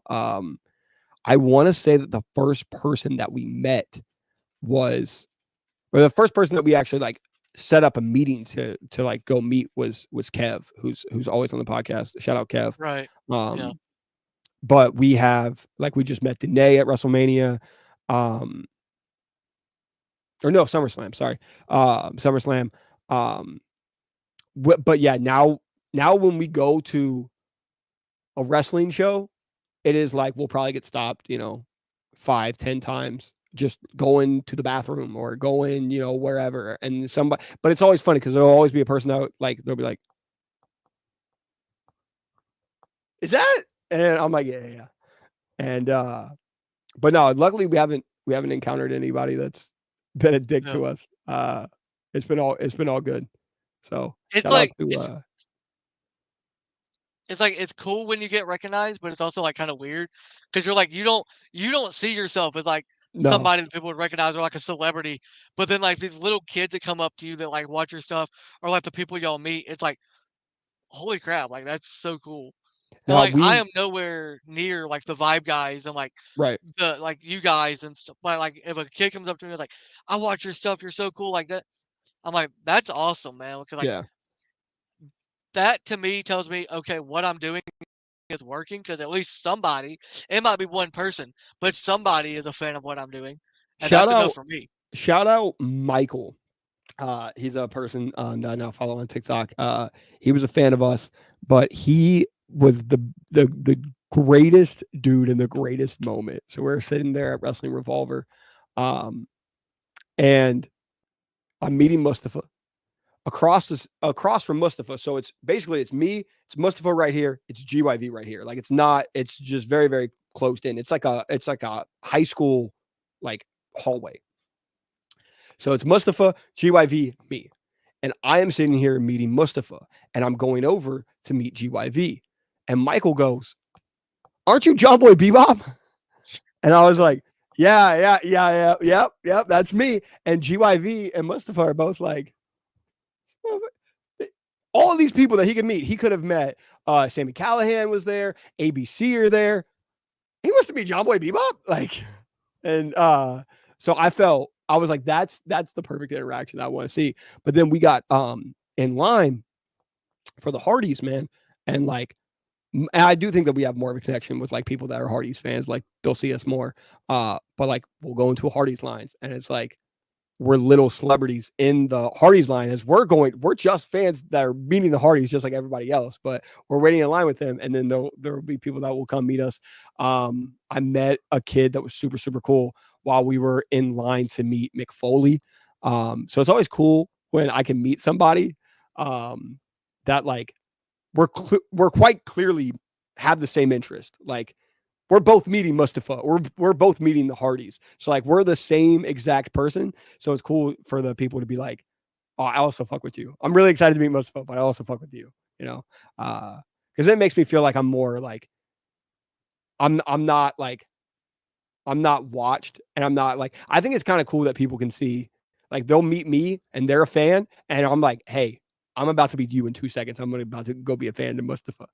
So it makes me like feel less awkward and less like professional. It makes me be like, oh, I'm a fan just like you. I'm about to go do this. So like nobody can be like, you're corny for fanboying because I just fanboyed over you for 2 seconds. So I'm gonna go fanboy over Mustafa, which is exactly what I did for Mustafa. Yeah, I mean, you were like full suit, ready to roll. Yeah, when you met. we got I remember that. I remember that. We got lucky with Britt Baker too. Right before we met Britt Baker, we had people taking pictures with us. Like we were in the Britt Baker line. And a couple people came up and they're like, "Oh my god, I watch you guys on TikTok." Blah, blah, blah. Cool. We're walking, and then like the people that were in front of us were like, "Can we take pictures with you guys?" And we're like, "Yeah." And Britt is sitting there being like, "Fuck is this? Like, what? How is there a meet and greet in my meet and greet?" So that was cool because she was a very, very, very cool person. I know she gets a lot of hate online, but she was a very cool person to us. And she's when Adam Cole announced like officially that they broke up, she got a lot of hate and like people asking her if like she cheated on him and all this stuff. I'm like, bro, shut the fuck up. Cole said in the interview, like, we're still great friends. We still love each other. It was just a mutual thing. And yeah, 95% of the time when somebody says it's mutual, it means it wasn't. Sure. Like the person that says it is the one that got dumped. But at the same time, it's like like they're grown, they're adults. Yeah. And look, if it worked out, that would have been great because I love both of them. But it's not going to impact my life if they're not together. Like it's not going to ruin my day if like when Mercedes was getting divorced and everybody was like freaking out about that. I'm like, guys, none of us have a shot with her. Y'all are acting like we have a shot. We don't. Yeah, that's true. I think it's also like people just feel like they got to pick sides. You ain't got to pick sides. It's, I think it's also really, really hard is that like, if you feel like you're in the public eye, it's like, I'm sure Cole didn't want to have to deliver that, him and Britt were together, but people want to know. And I'm sure that that's like, they were probably separated for a while before they actually like are comfortable telling everyone because you also want to make sure that person's okay as well. Like Liv Morgan, for example, she had like, her and Bo had split up and she was like, I've been like single for like a year or something, however long it was. It was like, it's not like these people are like rushing out to be like, hey, I'm single now. It's, they want to make sure that it's not going to be bad for the other person there. And that's when you can really tell like these people care about that other person. So don't go attack their, former, or their, former significant other because they're trying to lay down the information as easy as possible. Well, that's like Liv was with Bo when Bray passed away 100%. and I'm sure losing your brother and then also having a relationship end within a couple months of each other, plus I know they were still together when she got arrested because the her body cam video thing came out. And I watched it because I wanted to see how bad it was. Because people were like shit talking the cops, and I'm like, I'm gonna go watch this. And they called him and talked to him, and like she was explaining like I'm near JoJo's house. I'm like, so they were still together then.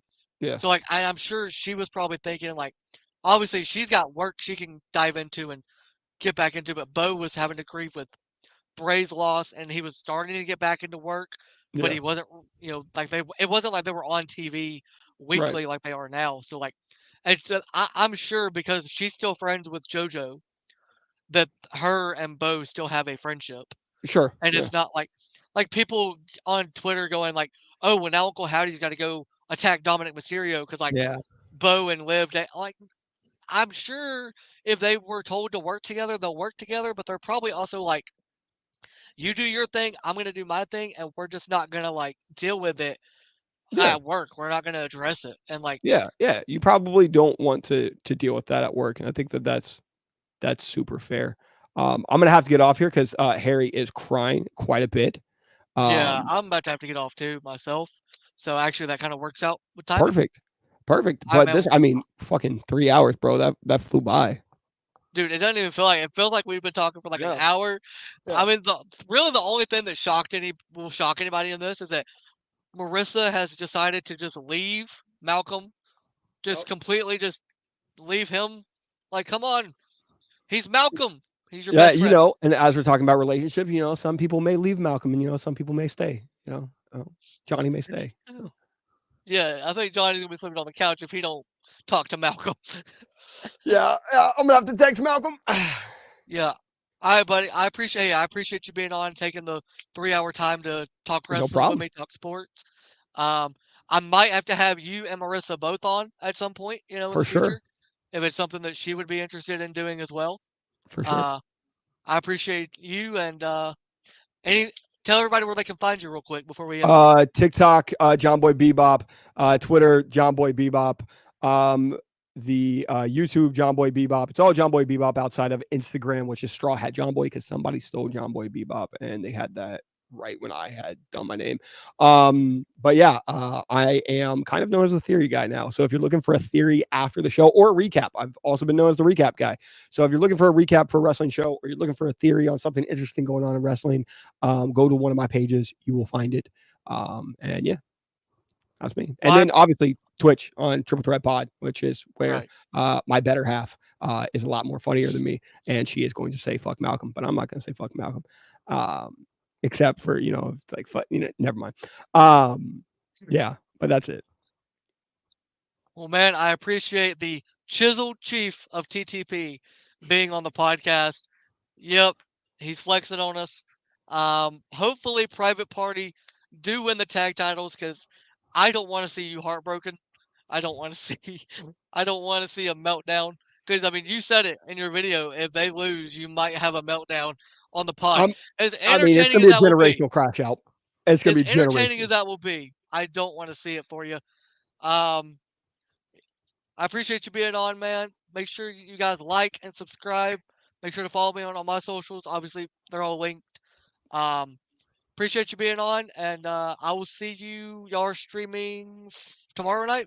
Yep, tomorrow night. Yeah. Today's our only off day for the next 6 days. So, Jesus Christ. Yeah. What are y'all streaming Saturday? It's World Series. Oh, that's right. That's right. We're streaming all the World Series. Yeah. That's right. Go Dodgers. Fuck the Yankees. Shout out Yankees. Shout out Jazz. Bro, you know what though? I have a Paul Skeens t-shirt and I almost wore it for you. Real. Now I'm glad I didn't though. Glad I didn't, because you're gonna bring that Yankees garbage on my podcast when I'm a Dodgers fan. Shout out the Yankees. I went to a Yankees game this year. Now they're in the World Series. Coincidence? I think not. Aaron Judge hit a home run, so he's probably gonna hit a couple in the World Series. Don't go to any World Series games. I don't need Johnny cursing my Dodgers at the Yankee Stadium. You know, if they have a game 7, you know, we might have to pop up. Well, if they have a game 7, it'll be in LA because the series. All right, so then we got to do a game 6 and finish it out there. No. All right, man. I appreciate you being on. We're gonna end the stream real quick.